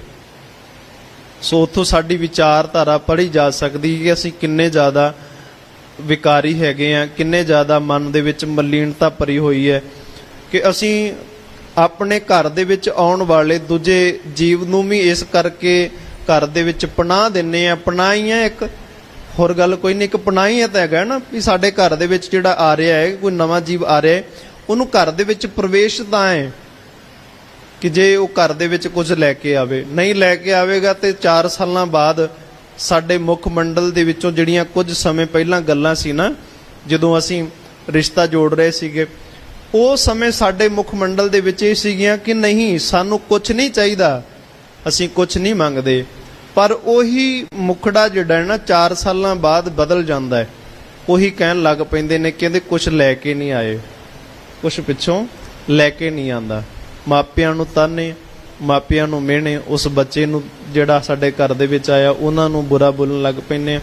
ਸੋ ਅਸੀਂ ਰੱਬ ਨੂੰ ਮਿਲਣਾ ਹੈ ਤੇ ਸੰਭਲਿਆ ਸਾਡੇ ਤੋਂ ਸੰਸਾਰ 'ਚ ਨਹੀਂ ਜਾ ਰਿਹਾ, ਸਾਡੇ ਤੋਂ ਚੱਲਿਆ ਨਹੀਂ ਜਾ ਰਿਹਾ, ਨਹੀਂ ਚੱਲਿਆ ਜਾ ਰਿਹਾ। ਸਾਧ ਸੰਗਤ ਅਸੀਂ ਕਈ ਵਾਰ ਕਿੰਨਾ ਵੀ ਕਹੀਏ ਹਾਂ ਵੀ ਅਸੀਂ ਪ੍ਰਮਾਤਮਾ ਨੂੰ ਜਪਦੇ ਹਾਂ, ਸਾਡੇ ਕੋਲ ਸਾਡੇ ਬੋਲਣ ਦਾ ਢੰਗ ਨਹੀਂ ਚੰਗਾ ਹੈਗਾ, ਸਾਡਾ ਵਰਤਾਰਾ ਚੰਗਾ ਨਹੀਂ ਹੈਗਾ, ਸਾਡੇ ਬੁੱਲਾਂ ਦੇ ਵਿੱਚ, ਸਾਡੀ ਜੀਭਾ ਦੇ ਵਿੱਚ ਮਿਠਾਸ ਵਾਲੇ ਬਚਨ ਨਹੀਂ ਹੈਗੇ। ਜਦੋਂ ਵੀ ਸਾਡੇ ਕੋਲ ਕੁਝ ਰੁਪਈਆ ਧਨ ਪਦਾਰਥ ਆ ਜਾਵੇ ਨਾ ਤੇ ਬੰਦੇ ਦੇ ਬੋਲ ਵਿਗੜ ਜਾਂਦੇ ਨੇ। ਅਸੀਂ ਬੋਲਦੇ ਹਾਂ ਲੋਕਾਂ ਨੂੰ ਮੰਦਾ, ਦੂਜਿਆਂ ਨੂੰ ਮੰਦਾ ਬੋਲਦੇ ਹਾਂ। ਤੇ ਮਹਾਰਾਜ ਕਹਿੰਦੇ ਨੇ, ਤੂੰ ਕਹਿੰਦਾ ਵੀ ਹਲਤ ਪਲਤ ਮੇਰਾ ਸਵਰ ਜਾਵੇ, ਮੇਰਾ ਪਰਮਾਤਮਾ ਦਾ ਨਾਮ ਮੇਰੇ ਹਿਰਦੇ ਦੇ ਵਿੱਚ ਟਿਕ ਜਾਵੇ। ਪਹਿਲਾਂ ਵੇਖ ਤੇਰੇ ਅੰਦਰ ਗੰਦਗੀ ਕਿੰਨੀ ਭਰੀ ਪਈ ਹੈ। ਤੇ ਪਰਮਾਤਮਾ ਦਾ ਨਾਮ ਡਾਢਾ ਪਵਿੱਤਰ ਹੈ, ਉਹ ਕਿਵੇਂ ਟਿਕ ਸਕੇਗਾ। ਹਲਤ ਪਲਤ ਦੋਏ ਲਿਓ ਸਵਾਰ, ਰਾਮ ਨਾਮ ਅੰਤਰ ਔਰ ਧਾਰ, ਪੂਰੇ ਗੁਰ ਕੀ ਪੂਰੀ ਦੀਖਿਆ। ਦੀਖਿਆ ਦਾ ਅਰਥ ਹੁੰਦਾ ਸਿੱਖਿਆ। ਪੂਰੇ ਗੁਰੂ ਦੀ ਪੂਰੀ ਇਹ ਸਿੱਖਿਆ ਹੈ, ਗੁਰੂ ਦੀ ਇਹ ਸਿੱਖਿਆ ਹੈ ਵੀ ਹੁਣ ਤੂੰ ਸੰਭਲ ਜਾ, ਅਕਾਲ ਪੁਰਖ ਪਰਮਾਤਮਾ ਜੀਆਂ ਨੂੰ ਜਪ। ਸੋ ਜਿਨ੍ਹਾਂ ਨੇ ਜਪਿਆ ਉਹ ਚੋਰਾਂ ਤੋਂ ਸਾਧ ਬਣ ਗਏ। ਭੂਮੀਆਂ ਚੋਰ ਸੀਗਾ, ਚੋਰ ਸੀ ਨਾ ਭੂਮੀਆਂ। ਤਾਂ ਗੁਰੂ ਨਾਨਕ ਸਾਹਿਬ ਜੀ ਉਹਦੇ ਕੋਲ ਚੱਲ ਕੇ ਗਏ ਤੇ ਉਹਨੂੰ ਜਾ ਕੇ ਆਖਿਆ ਵੀ ਕਹਿੰਦੇ ਕੀ ਕਾਰ ਕਰਦਾ? ਕਹਿੰਦੇ ਸੱਚ ਦੱਸਿਆ। ਕਹਿੰਦੇ ਜੀ ਇਦਾਂ ਚੋਰੀ ਕਰ ਲਈਦੀ ਕਦੀ ਕਦਾਈ, ਇਦਾਂ ਹੀ ਗੁਜ਼ਾਰਾ ਕਰੀਦਾ। ਤੇ ਮਹਾਰਾਜ ਕਹਿੰਦੇ ਨਹੀਂ, ਕਹਿੰਦੇ ਅੱਜ ਤੋਂ ਬਾਅਦ ਇਹ ਕੰਮ ਕਰਨਾ ਨਹੀਂ। ਕਹਿੰਦੇ ਮਹਾਰਾਜ ਛੱਡਣਾ ਔਖਾ ਹੈ, ਬੜੇ ਸਮੇਂ ਤੋਂ ਮੈਂ ਕਰਦਾ ਆ ਰਿਹਾ, ਥੋੜਾ ਔਖਾ ਹੈ। ਫਿਰ ਕਹਿੰਦੇ ਫਿਰ 3 ਗੱਲਾਂ ਧਿਆਨ ਦੇ ਵਿੱਚ ਰੱਖ ਲੈ। ਕਹਿੰਦੇ ਵੀ ਇੱਕ ਤਾਂ ਗਰੀਬ ਮਾਰ ਨਹੀਂ ਕਰਨੀ, ਦੂਜਾ ਝੂਠ ਨਹੀਂ ਬੋਲਣਾ, ਫਿਰ ਇੱਕ ਨਮਕ ਖਾ ਕੇ ਕਿਸੇ ਦਾ ਹਰਾਮ ਨਹੀਂ ਕਰਨਾ। ਉਹ ਭੂਮੀਆਂ ਚੋਰ ਕਹਿੰਦਾ ਵੀ ਸਾਧੂ ਬਚਨ ਨੇ ਕਹਿੰਦੇ ਜੀ 7 ਬਚਨ, ਪਰ ਮੈਂ ਕੋਸ਼ਿਸ਼ ਕਰਾਂਗਾ। ਪੂਰੇ ਗੁਰ ਕੀ ਪੂਰੀ ਦੇਖਿਆ ਸਿੱਖਿਆ। ਸੋ ਜਦੋਂ ਭੂਮੀਆਂ ਚੋਰ ਕਹਿੰਦੇ ਰਾਜੇ ਦੇ ਮਹਿਲ ਦੇ ਵਿੱਚ ਗਿਆ, ਤੇ ਜਦੋਂ ਗਿਆ ਤੇ ਜਿਹਦੇ ਗੇਟ ਵਾਲੇ ਹੁੰਦੇ ਨੇ, ਖੜੇ ਹੁੰਦੇ ਨੇ ਗੇਟ ਕੀਪਰ, ਜਿਨ੍ਹਾਂ ਨੂੰ ਆਪਾਂ ਕਹਿ ਸਕਦੇ ਅੰਦਰ ਬਾਹਰ, ਉਹਨਾਂ ਨੂੰ ਜਾ ਕੇ ਕਹਿੰਦਾ ਵੀ ਕਹਿੰਦਾ ਮੈਂ ਚੋਰ ਹਾਂ ਤੇ ਮੈਂ ਮਹਿਲ 'ਚ ਜਾਣਾ ਚਾਹੁੰਦਾ। ਉਹ ਕਹਿੰਦੇ ਵੀ ਕਿਤੇ ਰਾਜੇ ਦਾ ਕੋਈ ਨੇੜਲਾ ਸੰਬੰਧੀ ਨਾ ਹੋਵੇ ਵੀ ਸਾਨੂੰ ਚੋਰ ਕਹਿ ਰਿਹਾ, ਕਿਤੇ ਮਜ਼ਾਕ 'ਚ ਨੇ ਕਹਿੰਦਾ ਹੋਵੇ। ਕਹਿੰਦੇ ਜਾਓ। ਚਲਾ ਗਿਆ ਅੰਦਰ ਜਾ ਕੇ, ਤੇ ਉਹ ਜਿਹੜਾ ਥੈਲਾ ਸੀਗਾ ਜਿਹਦੇ ਵਿੱਚ ਆਪਣਾ ਭਰਨਾ ਸੀ ਸਮਾਨ, ਉਹ ਭਰਿਆ, ਲੱਦਿਆ, ਮੋਢੇ ਤੇ ਰੱਖਿਆ, ਤੇ ਕੋਈ ਵਸਤੂ ਪਈ ਸੀ ਚਿੱਟੇ ਰੰਗ ਦੀ। ਉਹਨੇ ਵੇਖਿਆ ਵੀ ਕੀ ਹੈਗਾ, ਉਹਨੇ ਚੁੱਕ ਕੇ ਤੇ ਚੱਖਿਆ, ਉਹ ਨਮਕ ਸੀ। ਜਦੋਂ ਨਮਕ ਚੱਖਿਆ ਤੇ ਪਤਾ ਲੱਗ ਗਿਆ ਵੀ ਮਹਾਰਾਜ ਨੇ ਇੱਕ ਸ਼ਬਦ ਕਿਹਾ ਸੀ ਵੀ ਨਮਕ ਖਾ ਕੇ ਹਰਾਮ ਨਹੀਂ ਕਰਨਾ। ਸਾਡੇ ਵਾਸਤੇ ਇੱਕ ਹਾਸੀ ਜੀ ਗੱਲ ਲੱਗਦੀ ਹੈ ਨਾ, ਵੀ ਇਵੇਂ ਕਿਵੇਂ ਹੋ ਗਿਆ? ਉਹ ਚੋਰ ਗਿਆ, ਚੋਰੀ ਕੀਤੀ, ਭਰ ਲਿਆ ਥੈਲਾ, ਤੇ ਨਮਕ ਖਾ ਕੇ ਉਹਨੇ ਉੱਥੇ ਛੱਡ ਦਿੱਤਾ। ਜਦੋਂ ਗੁਰੂ ਤਾਰਦਾ ਨਾ, ਉਦੋਂ ਉਹ ਭਾਵੇਂ ਬਹਾਨਾ ਹੀ ਬਣਾ ਦੇਵੇ, ਤੇ ਭਾਵੇਂ ਕੋਈ ਦੁੱਖ ਦੇ ਦੇਵੇ, ਭਾਵੇਂ ਕੋਈ ਕਾਰਨ ਬਣ ਜਾਵੇ, ਉਹਨੇ ਕਾਰਨ ਕੋਈ ਨਾ ਕੋਈ ਬਣਾ ਦੇਣਾ, ਪਰ ਜਿਹਦੇ ਉੱਪਰ ਕਿਰਪਾ ਹੋ ਜਾਵੇ। ਐਵੇਂ ਨਹੀਂ ਜਿਹਦੇ ਉੱਪਰ ਸੱਚਮੁੱਚ ਪਤਾ ਲੱਗੇ ਵੀ ਇਹ ਭਰੋਸੇਯੋਗ ਵਿਅਕਤੀ ਹੈਗਾ ਹੈ। ਸੋ ਐਵੇਂ ਹੀ ਉਹਨੇ ਜਦੋਂ ਚੱਖਿਆ ਤੇ ਉਹਨੇ ਉਹ ਥੈਲਾ ਉੱਥੇ ਸੁੱਟ ਦਿੱਤਾ, ਚੋਰੀ ਦਾ ਜਿਹੜਾ ਸਮਾਨ ਸੀ ਉਹ ਸਾਰਾ ਉੱਥੇ ਸੁੱਟ ਦਿੱਤਾ, ਬਾਹਰ ਆ ਗਿਆ। ਐਵੇਂ ਹੀ ਉਹ ਰਾਜੇ ਨੇ ਕੀ ਕੀਤਾ ਵੀ ਫੜ ਕੇ, ਜਦੋਂ ਪਤਾ ਲੱਗਾ ਵੀ ਮਹਿਲ ਦੇ ਵਿੱਚ ਚੋਰੀ ਹੋਈ ਹੈ, ਦੂਜਿਆਂ ਨੂੰ ਫੜਨਾ ਮਾਰਨਾ ਆਰੰਭ ਕਰ ਦਿੱਤਾ। ਦੂਜਿਆਂ ਲੋਕਾਂ ਨੂੰ ਫੜ ਕੇ ਉਹਨਾਂ ਨੂੰ ਸਜ਼ਾਵਾਂ ਦੇਣੀਆਂ, ਮਨਾਉਣਾ ਆਰੰਭ ਕੀਤਾ। ਤੇ ਇਹਨੂੰ ਪਤਾ ਲੱਗਾ ਵੀ ਐਵੇਂ ਅਣਜਾਣ ਜਾਂ ਜਿਹੜੇ ਆਮ ਲੋਕ ਨੇ ਜਿਨ੍ਹਾਂ ਦਾ ਕੋਈ ਕਸੂਰ ਨਹੀਂ ਹੈਗਾ, ਉਹਨਾਂ ਨੂੰ ਮਾਰ ਪੈ ਰਹੀ ਹੈ। ਗਿਆ ਜਾ ਕੇ ਤੇ ਰਾਜੇ ਨੂੰ ਸਿੱਧਾ ਜਾ ਕੇ ਕਹਿੰਦਾ ਰਾਜਨ ਇਹਨਾਂ ਨੂੰ ਨਾ ਮਾਰ, ਚੋਰੀ ਮੈਂ ਕੀਤੀ ਤੇਰੇ ਮਹਿਲ ਦੇ ਵਿੱਚ, ਮੈਂ ਜਾ ਕੇ ਚੋਰੀ ਕੀਤੀ ਹੈ ਤੇਰੇ ਮਹਿਲ ਦੇ ਵਿੱਚ। ਉਹ ਕਹਿੰਦੇ ਵੀ ਕਿਵੇਂ, ਜੇ ਤੂੰ ਚੋਰੀ ਕੀਤੀ ਸਮਾਨ ਚੁੱਕਿਆ ਕਿਉਂ ਨਹੀਂ?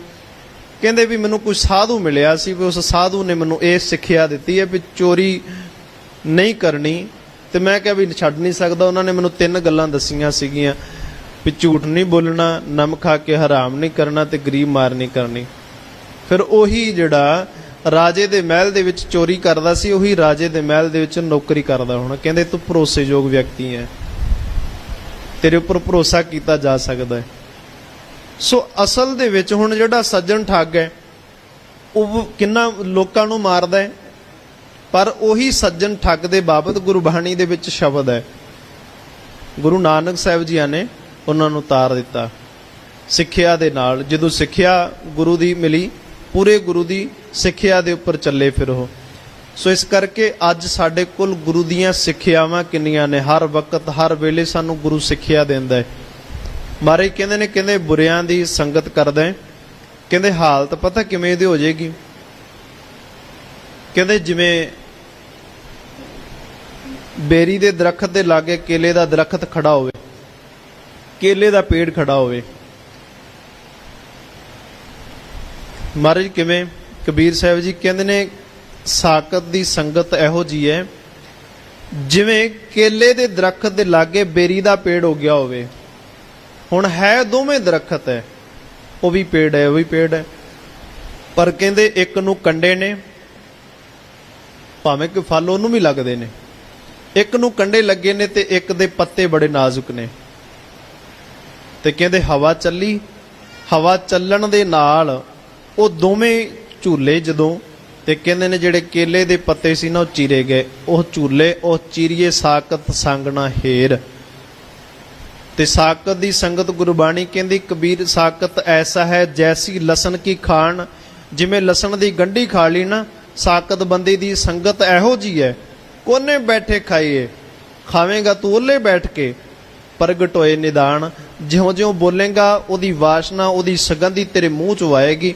ਹੁਣ ਬੋਲਣ ਤੋਂ ਕਿੱਥੋਂ ਕਿੱਥੋਂ ਰੋਕੇਗਾ ਆਪਣੇ ਆਪ ਨੂੰ, ਪਤਾ ਲੱਗ ਜਾਏਗਾ ਵੀ ਇਹਨੇ ਲਸਣ ਖਾਦਾ ਹੈ। ਇਵੇਂ ਹੀ ਸਾਕਤ ਬੰਦੇ ਦੀ ਸੰਗਤ ਸਾਡੇ ਉੱਪਰ ਅਸਰ ਕਰਦੀ ਹੈ, ਸਾਡੇ ਉੱਪਰ ਅਸਰ ਕਰਦੀ ਹੈ। ਤੇ ਮਹਾਰਾਜ ਕਹਿੰਦੇ ਨੇ ਵੀ ਜਦੋਂ ਅਸਰ ਕਰਦੀ ਹੈ ਤੇ ਫਿਰ ਉਸ ਕੇਲੇ ਵਾਂਗੂ ਚੀਰਿਆ ਜਾਂਦਾ ਸਰੀਰ, ਤੇ ਫਿਰ ਜਦੋਂ ਭੇਦ ਖੁੱਲਦਾ ਹੈ ਤੇ ਫਿਰ ਉਦੋਂ ਅਸੀਂ ਪਛਤਾਉਣੇ ਆ। ਮਹਾਰਾਜ ਕਹਿੰਦੇ ਨੇ ਪੂਰੇ ਗੁਰ ਕੀ ਪੂਰੀ ਦੇਖਿਆ, ਜਿਸ ਮਨ ਬਸੈ ਤਿਸ ਸਾਚ ਪਰੀਖਿਆ। ਜਿਹੜੇ ਜਿਨ੍ਹਾਂ ਦੇ ਮਨ ਦੇ ਵਿੱਚ ਵਸੀ ਇਹ ਗੱਲ ਤੇ ਉਹਨਾਂ ਨੇ ਸੱਚੀ ਗੱਲ ਮੰਨ ਲਈ। ਕਬੀਰ ਸਾਹਿਬ ਜੀ ਨੂੰ ਨਾਮ ਕਿਵੇਂ ਮਿਲਿਆ ਸੀ? ਧੰਨਾ ਜੀਆਂ ਨੂੰ ਕਿਵੇਂ ਨਾਮ ਮਿਲਿਆ ਸੀ? ਪਰਮਾਨੰਦ ਜੀ, ਭਗਤ ਪਰਮਾਨੰਦ ਜੀ ਇੱਕ ਦਿਨ ਕਹਿੰਦੇ ਇਸ਼ਨਾਨ ਕਰਨ ਵਾਸਤੇ ਜਾ ਰਹੇ ਸਨ, ਤੇ ਕਬੀਰ ਸਾਹਿਬ ਜੀ ਕਹਿੰਦੇ ਰਸਤੇ ਦੇ ਵਿੱਚ ਸੁੱਤੇ ਪਏ ਸੀ, ਤੇ ਕਹਿੰਦੇ ਨੇ ਠੇਡਾ ਵੱਜਾ, ਤੇ ਠੇਡਾ ਵੱਜਣ ਦੇ ਨਾਲ ਪਰਮਾਨੰਦ ਜੀ ਨੇ ਇੰਨੀ ਗੱਲ ਕੀ, ਕਹਿੰਦੇ ਵੀ ਕੀ ਗੱਲ ਇਸ ਵੇਲੇ ਤੱਕ ਸੁੱਤਾ ਪਿਆ, ਰਾਮ ਦਾ ਨਾਮ ਨਹੀਂ ਜਪਣਾ? ਹੁਣ ਕਬੀਰ ਸਾਹਿਬ ਜੀ ਨੂੰ ਪਤਾ ਲੱਗਾ ਵੀ ਰਾਮ ਦਾ ਨਾਮ ਆਖਰ ਹੁੰਦਾ ਕੀ ਹੈ। ਉਹ ਪਰਮਾਨੰਦ ਜੀ ਦੇ ਮਗਰ ਪੈ ਗਏ। ਉਹ ਕਹਿੰਦੇ ਜੀ ਮੈਨੂੰ ਹੁਣ ਦੱਸ ਕੇ ਜਾਓ। ਉਹ ਕਹਿੰਦੇ ਜੀ ਮੈਨੂੰ ਦੱਸ ਕੇ ਜਾਓ। ਫਿਰ ਪਰਮਾਨੰਦ ਜੀ ਨੇ ਕਿਹਾ ਰਾਮ ਦਾ ਨਾਮ ਅਕਾਲ ਪੁਰਖ ਪਰਮਾਤਮਾ ਦਾ ਨਾਮ। ਕਬੀਰ ਸਾਹਿਬ ਜੀ ਨੇ ਜਪਣਾ ਆਰੰਭ ਕੀਤਾ, ਜਪਣਾ ਆਰੰਭ ਕਰਨਾ ਸ਼ੁਰੂ ਕਰ ਦਿੱਤਾ। ਸੋ ਇਵੇਂ ਹੀ ਜਦੋਂ ਗੁਰੂ ਕਿਰਪਾ ਕਰਦਾ ਹੈ, ਜਦੋਂ ਮਨੁੱਖ ਦੇ ਉੱਪਰ ਕਿਰਪਾ ਹੁੰਦੀ ਹੈ, ਉਦੋਂ ਪੂਰੇ ਗੁਰੂ ਦੀ ਦੀਖਿਆ ਤੋਂ ਬਿਨਾਂ ਜੇ ਅਸੀਂ ਚਾਹੀਏ ਪਰਮਾਤਮਾ ਦਾ ਨਾਮ ਅਸੀਂ ਜਪਣ ਦੀ ਕੋਸ਼ਿਸ਼ ਕਰਦੇ ਹਾਂ। ਕੋਸ਼ਿਸ਼ ਕਰਦੇ ਕਿ ਨਹੀਂ ਕਰਦੇ? ਸਾਰੇ ਕਰਦੇ ਹਨ। ਪਰ ਜੋ ਗੁਰੂ ਗ੍ਰੰਥ ਸਾਹਿਬ ਜੀ ਦੀ ਬਾਣੀ, ਮੈਂ ਗੱਲ ਸਿੱਖਾਂ ਦੀ ਕਰ ਲਵਾਂ ਤਾਂ ਜ਼ਿਆਦਾ ਵਧੀਆ ਹੋਏਗੀ। ਬਹੁਤ ਸਾਰੇ ਸਿੱਖ ਇਹੋ ਜਿਹੇ ਨੇ ਜਿਨ੍ਹਾਂ ਨੂੰ ਗੁਰਬਾਣੀ ਨੇ ਵਹਿਮਾਂ ਭਰਮਾਂ ਚੋਂ ਕੱਢਿਆ ਸੀਗਾ। ਉਹ ਜਿਹੜੇ ਸਿੱਖ ਨੇ ਜਦੋਂ ਵਹਿਮ ਭਰਮਾਂ ਦੇ ਵਿੱਚ ਪੈ ਜਾਂਦੇ ਨੇ ਨਾ, ਸਿੱਖ ਦਾ ਕਾਰਜ ਹੋਵੇ ਤੇ ਇਸ ਕਾਰਜ ਦੇ ਘਰ ਬਣਾਇਆ, ਉਹਦੇ ਉੱਪਰ ਇੱਕ ਨਜ਼ਰ ਵੱਟੂ ਜਿਹਨੂੰ ਕਹਿੰਦੇ ਨੇ ਉਹ ਟੰਗ ਦਿੱਤਾ ਗਿਆ। ਸਿੱਖ ਨੇ ਦੁਕਾਨ ਖੋਲੀ, ਕਹਿੰਦੇ ਵੀ ਹੁਣ ਉਹਨੇ ਲੂਣ ਮਿਰਚਾਂ ਜਿਹੜੀਆਂ ਨੇ, ਨਿੰਬੂ ਮਿਰਚਾਂ, ਉਹ ਟੰਗ ਦਿੱਤਾ ਗਿਆ ਹੈ। ਉਸ ਤੋਂ ਬਾਅਦ ਫਿਰ ਹੌਲੀ ਹੌਲੀ ਬੱਚਿਆਂ ਦੇ ਮੂੰਹ ਦੇ ਉੱਪਰ ਕਾਲਾ ਟਿੱਕਾ ਲਾਉਣਾ ਆਰੰਭ ਕਰ ਦਿੱਤਾ ਗਿਆ। ਅਜੇ ਸਾਨੂੰ ਪਤਾ ਨਹੀਂ ਹੈਗਾ ਵੀ ਮੂੰਹ ਕਾਲਾ ਕਦੋਂ ਕੀਤਾ ਜਾਂਦਾ ਹੈ, ਔਰ ਅਸੀਂ ਛੋਟੇ ਬੱਚੇ ਦਾ ਮੂੰਹ ਕਾਲਾ ਆਪ ਖੁਦ ਆਪਣੀ ਅੱਖ ਦੇ ਵਿੱਚੋਂ ਕੱਢ ਕੇ ਸੁਰਮਾ ਤੇ ਕਰਦੇ ਆ ਕਿ ਨਜ਼ਰ ਨਾ ਲੱਗ ਜਵੇ। ਇਦਾਂ ਦੀ ਕੋਈ ਗੱਲ ਨਹੀਂ ਹੁੰਦੀ।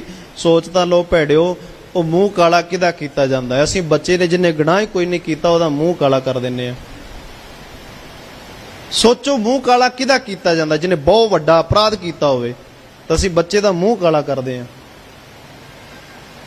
ਬਹੁਤ ਸਾਰੇ ਵਹਿਮ ਭਰਮ ਸਾਡੇ ਸਿੱਖਾਂ ਦੇ ਅੰਦਰ ਪੈ ਚੁੱਕੇ ਨੇ, ਜਿਹੜੇ ਕਰਦੇ ਪਏ ਨੇ। ਅੱਜ ਸਿੱਖ ਵੀ ਸਰਾਧ ਕਰਦਾ, ਇਹ ਨਹੀਂ ਸਰਾਧ ਨਹੀਂ ਕਰਦਾ, ਸਿੱਖ ਵੀ ਸਰਾਧ ਕਰਦਾ ਹੈ। ਸਾਨੂੰ ਗੁਰਬਾਣੀ ਨੇ ਰੋਕਿਆ ਸੀ, ਕਹਿੰਦੇ ਵੀ ਜੀਵਤ ਪਿੱਤਰ ਨਾ ਮਾਨੇ ਕੋ, ਕਹਿੰਦੇ ਜਿਉਂਦਿਆਂ ਪਾਣੀ ਪੁੱਛਿਆ ਨਹੀਂ? ਪੁੱਛਿਆ ਨਹੀਂ। ਉਦੋਂ ਤਾਂ ਤੂੰ ਬੰਦਾ ਬੋਲਦਾ ਹੁੰਦਾ ਸੀਗਾ, ਉਦੋਂ ਪਿਆਰ ਨਹੀਂ ਕੀਤਾ ਬਾਪੂ ਨਾਲ, ਬੇਬੇ ਨਾਲ ਕੋਈ ਪਿਆਰ ਨਹੀਂ ਕੀਤਾ। ਜੀਵਤ ਪਿੱਤਰ ਨਾ ਮਾਨੇ ਕੋ ਮੋਏ ਸਰਾਧ ਕਰਾਏ, ਕਹਿੰਦੇ ਜਦੋਂ ਮਰ ਗਏ ਉਦੋਂ ਸਰਾਧ ਕਰਾਉਣ ਲੱਗ ਪਏ। ਕਹਿੰਦੇ ਬਾਪੂ ਨੂੰ ਹੁਣ ਜਾ ਕੇ ਉਤਾਰ ਦਿਓ ਜੀ, ਕਹਿੰਦੇ ਸੁਪਨੇ 'ਚ ਆਉਂਦਾ ਹੈ।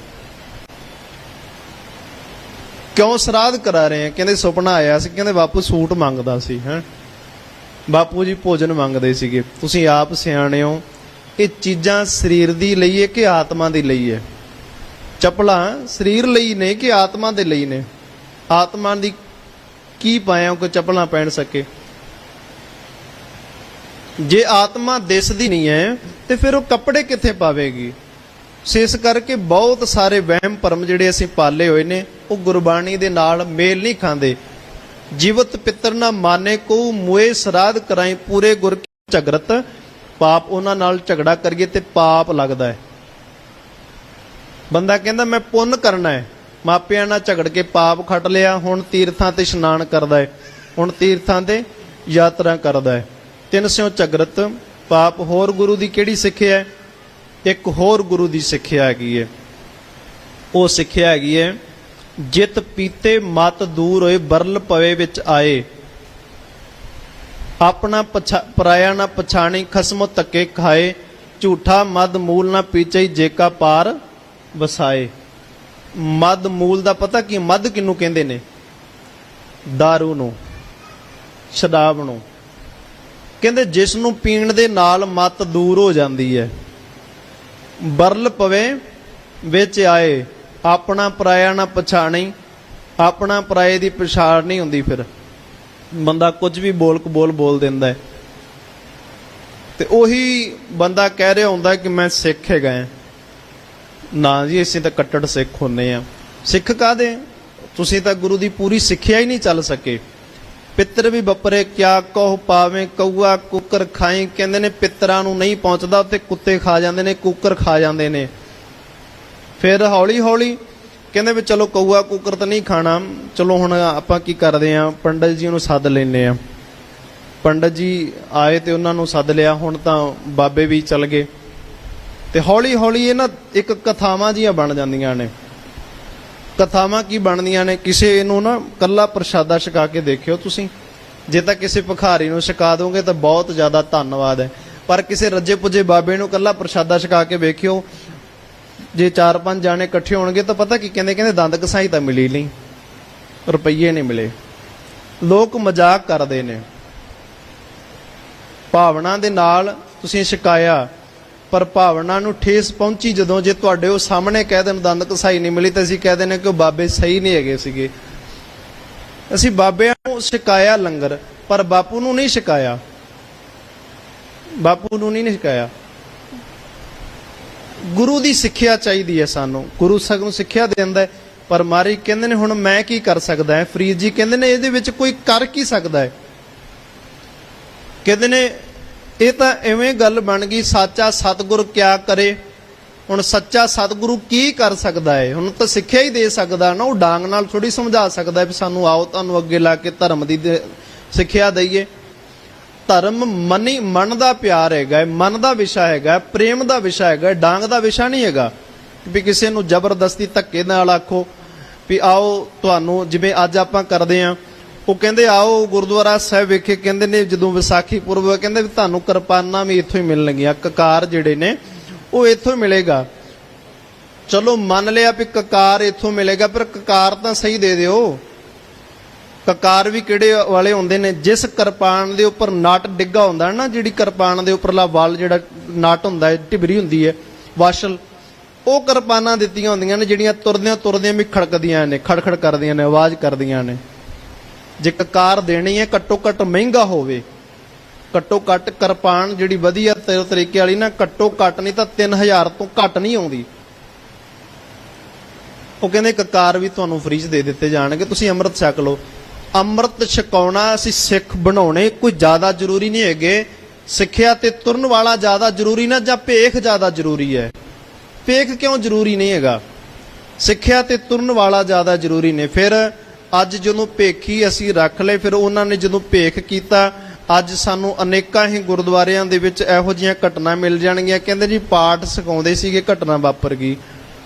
ਬੱਚਿਆਂ ਨੂੰ ਕੀਰਤਨ ਸਿਖਾਉਂਦੇ ਸੀ, ਘਟਨਾ ਵਾਪਰ ਗਈ।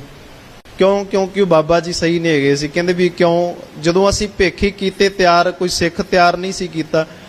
ਉਹਨਾਂ ਨੂੰ ਆਖਿਆ ਗਿਆ ਮਨ ਦਾ ਵਿਸ਼ਾ ਹੈ, ਛਕਣਾ ਤੁਹਾਡੀ ਮਰਜ਼ੀ ਹੈ, ਨਹੀਂ ਛਕਣਾ ਤਾਂ ਵੀ ਤੁਹਾਡੀ ਮਰਜ਼ੀ ਹੈ। ਹੌਕਾ ਗੁਰੂ ਗੋਬਿੰਦ ਸਿੰਘ ਸਾਹਿਬ ਜੀ ਨੇ ਸਾਰਿਆਂ ਵਾਸਤੇ ਦਿੱਤਾ ਸੀਗਾ। ਜੇ ਗੁਰੂ ਗੋਬਿੰਦ ਸਿੰਘ ਸਾਹਿਬ ਸੱਚੇ ਪਾਤਸ਼ਾਹ ਜੀ ਛਕਾਉਂਦੇ ਤੇ ਉਹਨਾਂ ਨੇ ਬੜੇ ਪਿਆਰ ਨਾਲ, ਜੇ ਭੇਖੀ ਬਣਾਉਣੇ ਸਿੱਖ ਹੁੰਦੇ ਤੇ ਬੜੇ ਪਿਆਰ ਨਾਲ ਉਹਨਾਂ ਨੇ ਅੰਮ੍ਰਿਤ ਛਕਾਉਣਾ ਸੀ। ਉਹਨਾਂ ਨੇ ਆਖਣਾ ਸੀ ਆਓ ਅੰਮ੍ਰਿਤ ਛਕੋ, ਪਰ ਉਹਨਾਂ ਨੇ ਤਾਂ ਸੀਸ ਵੱਢ ਕੇ ਤਲਵਾਰ ਨਾਲ ਫਿਰ ਜਾ ਕੇ ਅੰਮ੍ਰਿਤ ਛਕਾਇਆ। ਇਹਦਾ ਮਤਲਬ ਇਹ ਹੈ ਕਿ ਅਸੀਂ ਭੇਖੀ ਨਹੀਂ ਤਿਆਰ ਕਰਨੇ, ਭੇਖ ਦੇ ਵਿੱਚ ਨਹੀਂ ਰਹਿਣਾ। ਤੇ ਮਹਾਰਾਜ ਨੂੰ ਭੇਖ ਵੀ ਚੰਗਾ ਨਹੀਂ ਲੱਗਦਾ। ਰਹਿਣੀ ਰਹੇ ਸੋਈ ਸਿੱਖ ਮੇਰਾ। ਮਹਾਰਾਜ ਕਹਿੰਦੇ ਨੇ ਜਿਹੜਾ ਰਹਿਤ ਦੇ ਵਿੱਚ ਰਿਹਾ ਉਹੀ ਮੇਰਾ ਸਿੱਖ ਹੈ। ਉਹ ਸਾਹਿਬ ਮੈਂ ਉਸਕਾ ਚੇਰਾ। ਗੁਰੂ ਗੋਬਿੰਦ ਸਿੰਘ ਸਾਹਿਬ ਸੱਚੇ ਪਾਤਸ਼ਾਹ ਜੀ ਕਹਿੰਦੇ ਨੇ ਉਹ ਮੇਰਾ ਸਾਹਿਬ ਹੈ ਤੇ ਮੈਂ ਉਹਦਾ ਚੇਲਾ ਹੈ, ਜਿਹੜਾ ਰਹਿਤ ਦੇ ਵਿੱਚ ਰਹਿੰਦਾ ਹੈ। ਰਹਿਤ ਪਿਆਰੀ ਮੋਹਿ ਕੋ ਸਿੱਖ ਪਿਆਰਾ ਨਹੀਂ। ਜੇ ਰਹਿਤ ਪਿਆਰੀ ਹੋਗੀ ਸਿੱਖ ਪਿਆਰਾ ਹੋ ਜਾਊਗਾ। ਸੋ ਇਸ ਕਰਕੇ ਭੇਖ ਤੇ ਨਾ ਜਾਓ। ਪਰ ਅਸੀਂ ਕਰੀਏ ਵੀ ਕੀ? ਭੇਖ ਦੇ ਰਾਹੀਂ ਸਾਨੂੰ ਪਤਾ ਲੱਗੇਗਾ ਨਾ ਵੀ ਇਹ ਗੁਰੂ ਦਾ ਸਿੱਖ ਹੈ, ਇਹ ਗੁਰੂ ਦਾ ਸਿੱਖ ਹੈ। ਤਾਂ ਕਰਕੇ ਮਹਾਰਾਜ ਕਹਿੰਦੇ ਨੇ ਅੰਦਰ ਦੀ ਭਾਵਨਾ ਨੂੰ, ਉਹਦੇ ਤੋਂ ਬਾਣੀ ਨੂੰ ਸਿੱਖ। ਉਹਦੇ ਤੋਂ ਪੁੱਛ ਵੀ ਹਾਂ ਬਈ ਤੈਨੂੰ ਕੋਈ ਪਾਠ ਬਾਰੇ, ਗੁਰੂ ਗ੍ਰੰਥ ਸਾਹਿਬ ਬਾਰੇ ਨੌਲੇਜ ਹੈਗੀ ਹੈ? ਗੁਰੂ ਗ੍ਰੰਥ ਸਾਹਿਬ ਬਾਰੇ ਪਤਾ ਹੈ ਤੁਹਾਨੂੰ?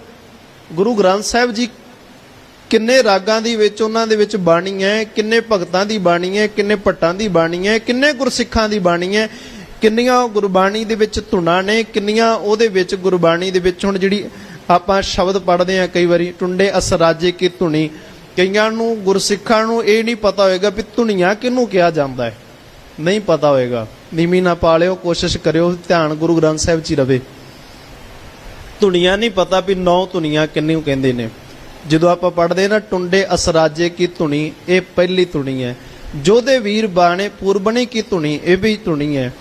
ਇਸ ਤਰ੍ਹਾਂ ਗੁਰਬਾਣੀ ਦੇ ਵਿੱਚ ਹੋਰ ਕਿੰਨੀਆਂ ਧੁਨੀਆਂ ਨੇ, ਕਿੰਨੀਆਂ ਰਾਗਾਂ ਦੇ ਵਿੱਚ ਬਾਣੀ ਹੈ, ਕਿੰਨਾ ਕੁਝ ਸ਼ਬਦ ਹੈ, ਕਿਹੜੇ ਕਿਹੜੇ ਗੁਰੂ ਦੀ ਬਾਣੀ ਹੈ, ਸਾਨੂੰ ਨਹੀਂ ਪਤਾ ਹੈਗਾ। ਫਿਰ ਜਦੋਂ ਅਸੀਂ ਪੁੱਛਦੇ ਹਾਂ ਵੀ ਸਾਨੂੰ ਦੱਸੋ, ਫਿਰ ਜਿਹੜੇ ਦੱਸਣ ਵਾਲਾ ਸਾਨੂੰ ਦੱਸਦਾ ਹੈ ਉਹ ਸਾਨੂੰ ਕਹਿੰਦਾ ਵੀ ਆਓ ਤੁਸੀਂ ਗੁਰਬਾਣੀ ਨੂੰ ਪੜ੍ਹੋ, ਗੁਰਬਾਣੀ ਨੂੰ ਵਿਚਾਰੋ। ਅਸੀਂ ਕਹਿੰਦੇ ਸਮਾਂ ਨਹੀਂ ਹੈਗਾ।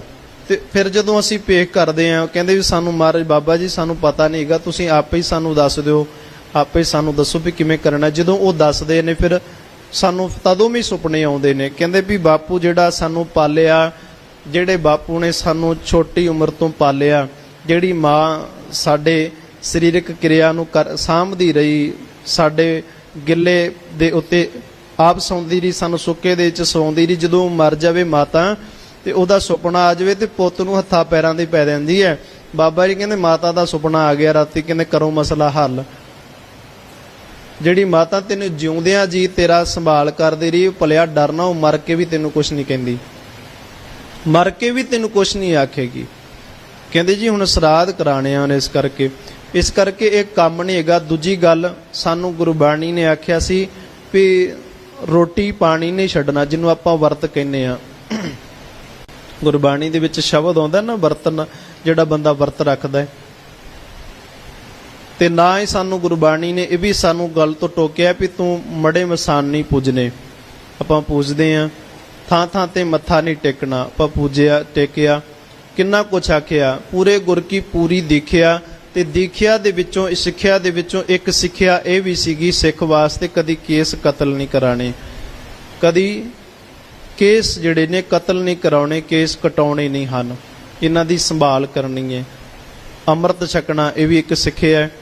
ਅੰਮ੍ਰਿਤ ਛਕਣ ਵਾਸਤੇ ਜੇ ਕਿਸੇ ਨੂੰ ਆਪਾਂ ਕਹੀਏ ਭਲਿਆ ਅੰਮ੍ਰਿਤ ਛਕ, ਉਹ ਗੁੱਸਾ ਕਰ ਲੈਂਦਾ, ਕਹਿੰਦੇ ਹੁਣੇ ਨਹੀਂ ਛਕਣਾ, ਅਜੇ ਸਮਾਂ ਬਹੁਤ ਹੈ, ਫਿਰ ਜਾ ਕੇ ਛਕਾਂਗੇ, ਅਜੇ ਕਮਾਣ ਖਾਣ ਦੀ ਜਿਹੜੀ ਉਮਰ ਹੈਗੀ ਹੈ, ਅਜੇ ਸਾਡੀ ਕਮਾਣ ਖਾਣ ਦੀ ਉਮਰ ਹੈਗੀ ਹੈ। ਛੋਟੇ ਸਾਹਿਬਜ਼ਾਦਿਆਂ ਨੂੰ ਵਜ਼ੀਰ ਖਾਂ ਵੀ ਇਹੀ ਗੱਲ ਸ਼ਾਇਦ ਕਹਿੰਦਾ ਹੋਏਗਾ, ਅਜੇ ਬੜਾ ਸਮਾਂ ਪਿਆ ਹੈ। ਤੁਸੀਂ ਕੀ ਲੈਣਾ ਸਿੱਖੀ ਦੇ ਵਿੱਚੋਂ, ਕੀ ਲਾਭ ਕੱਢਣਾ ਸਿੱਖੀ ਦੇ ਵਿੱਚੋਂ? ਕੋਈ ਲਾਭ ਹੈਗਾ? ਉਹ ਕਹਿੰਦੇ ਲਾਭ ਮਿਲੇ ਚ ਨਾ ਮਿਲੇ, ਪਰ ਅਸੀਂ ਸਿੱਖੀ ਨਹੀਂ ਛੱਡਣੀ। ਕਹਿੰਦੇ ਨੀਹਾਂ ਚ ਚਿਣ ਦਿੱਤਾ ਜਾਵੇ, ਕਹਿੰਦੇ ਚਿਣ ਦਿਓ। ਉਹਨਾਂ ਨੂੰ ਕੀ ਲਾਭ ਹੋਇਆ? ਲਾਲਚ ਤਾਂ ਦਿੱਤਾ ਹੀ ਸੀ ਨਾ ਉਹਨਾਂ ਨੂੰ ਵੀ। ਸੋ ਇਸ ਕਰਕੇ ਜਦੋਂ ਅਸੀਂ ਲਾਲਚ ਦੇ ਵਿੱਚ ਫਸ ਜਾਂਦੇ ਹਾਂ, ਉਦੋਂ ਅਸੀਂ ਇਹ ਗੱਲਾਂ ਕਹਿੰਦੇ ਹਾਂ, ਕਹਿੰਦੇ ਜੇ ਅੰਮ੍ਰਿਤ ਛਕ ਲਿਆ ਫਿਰ ਚੋਰੀ ਨਹੀਂ ਕਰ ਹੋਣੀ, ਅੰਮ੍ਰਿਤ ਛਕ ਲਿਆ ਫਿਰ ਈਰਖਾ ਨਹੀਂ ਕਰ ਹੋਣੀ, ਫਿਰ ਅਸੀਂ ਲਾਲਚ ਨਹੀਂ ਕਰ ਸਕਦੇ।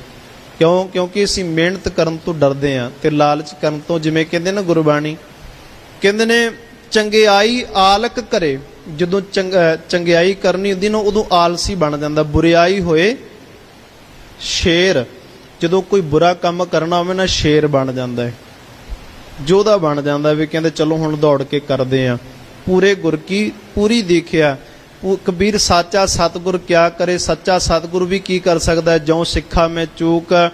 ਜਦੋਂ ਸਿੱਖ ਲੈਣ ਵਾਲੇ ਦੇ ਵਿੱਚ ਵੀ ਕੋਈ ਹੈ ਨਹੀਂ ਕਦਰ ਵੀ ਮੈਂ ਗੁਰੂ ਦੀ ਸਿੱਖਿਆ ਤੇ ਚੱਲਣਾ ਹੈ। ਅੰਧੇ ਏਕ ਨਾ ਲੱਗੀ, ਅੰਧੇ ਬੰਦੇ ਨੂੰ ਇੱਕ ਵੀ ਨਹੀਂ ਲੱਗਦੀ। ਜਿਉਂ ਵਾਂਸ ਵਜਾਈਏ ਫੂਕ, ਜਿਵੇਂ ਵਾਂਸ ਦੇ ਵਿੱਚ ਫੂਕ ਮਾਰ ਦਿੱਤੀ ਜਾਂਦੀ ਨਾ, ਜਿਵੇਂ ਆਪਾਂ ਕਹਿੰਦੇ ਆ ਵੀ ਗੁੱਸਾ ਨਾ ਕਰਿਆ ਕਰੋ ਕਿਸੇ ਗੱਲ ਦਾ, ਇੱਧਰ ਦੀ ਸੁਣੋ ਇੱਧਰ ਦੀ ਕੱਢ ਦਿਓ। ਉਹ ਕਬੀਰ ਜੀ ਪਹਿਲਾਂ ਹੀ ਕਹਿ ਗਏ, ਕਹਿੰਦੇ ਜਿਉਂ ਵਾਂਸ ਵਜਾਈਏ ਫੂਕ, ਜਿਵੇਂ ਬਾਂਸ ਦੇ ਵਿੱਚ ਫੂਕ ਮਾਰੀ ਦੀ ਨਾ, ਇਹ ਕਹਿੰਦਾ ਵੀ ਇੱਧਰ ਦੀ ਸੁਣੋ ਇੱਧਰ ਦੀ ਕੱਢ ਦਿਓ। ਬਾਬੇ ਦੀਆਂ ਗੱਲਾਂ ਦਾ ਬਹੁਤਾ ਅਸਰ ਨਾ ਕਰਿਓ, ਗੁੱਸਾ ਲੱਗ ਜਾਏਗਾ। ਸਤਿਗੁਰੂ ਜੀ ਇਸੇ ਕਰਕੇ ਕਹਿੰਦੇ ਨੇ, ਕਹਿੰਦੇ ਫਿਰ ਜਿਸ ਮਨ ਬਸੇ ਤਿਸ ਸਾਚ ਪ੍ਰੀਖਿਆ। ਜਿਹਦੇ ਮਨ ਦੇ ਵਿੱਚ ਸਿੱਖਿਆ ਟਿਕ ਗਈ ਨਾ, ਉਹ ਤਰ ਗਿਆ, ਉਹ ਇਸ ਭਵਜਲ ਸੰਸਾਰ ਤੋਂ ਤਰ ਜਾਂਦਾ ਹੈ, ਫਿਰ ਸੰਸਾਰ ਦੇ ਵਿੱਚੋਂ ਉੱਭਰ ਜਾਂਦਾ ਹੈ। ਤੇ ਮਨ ਤਨ ਰਾਮ, ਮਨ ਰਾਮ ਨਾਮ ਅੰਤਰ ਧਾਰ। ਕਹਿੰਦੇ ਨੇ ਹੁਣ ਤੂੰ ਮਨ ਦੇ ਵਿੱਚ ਰੱਬ ਦੇ ਨਾਮ ਨੂੰ ਅੰਦਰ ਧਾਰ।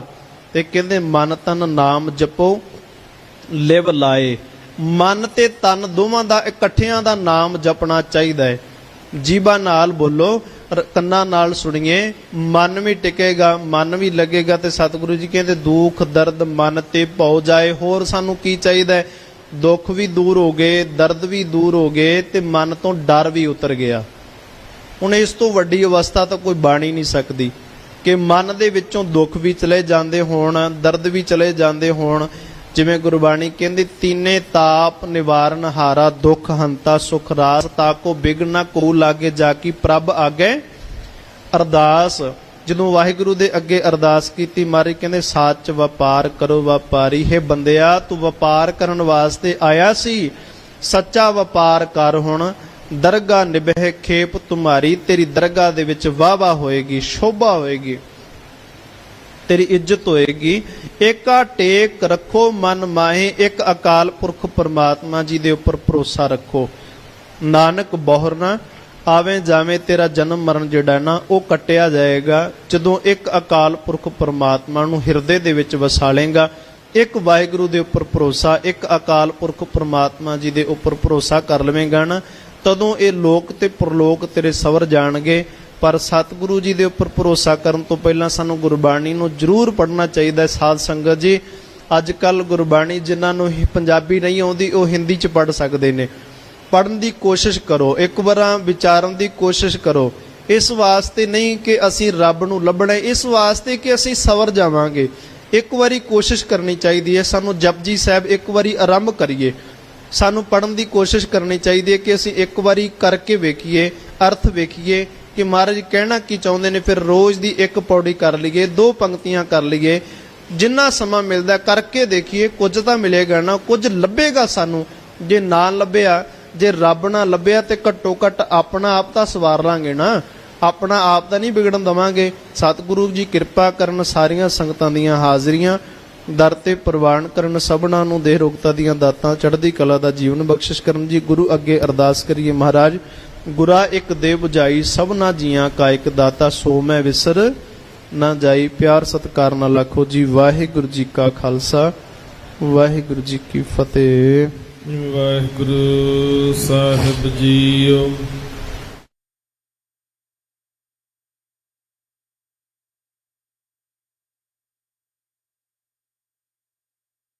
ਆ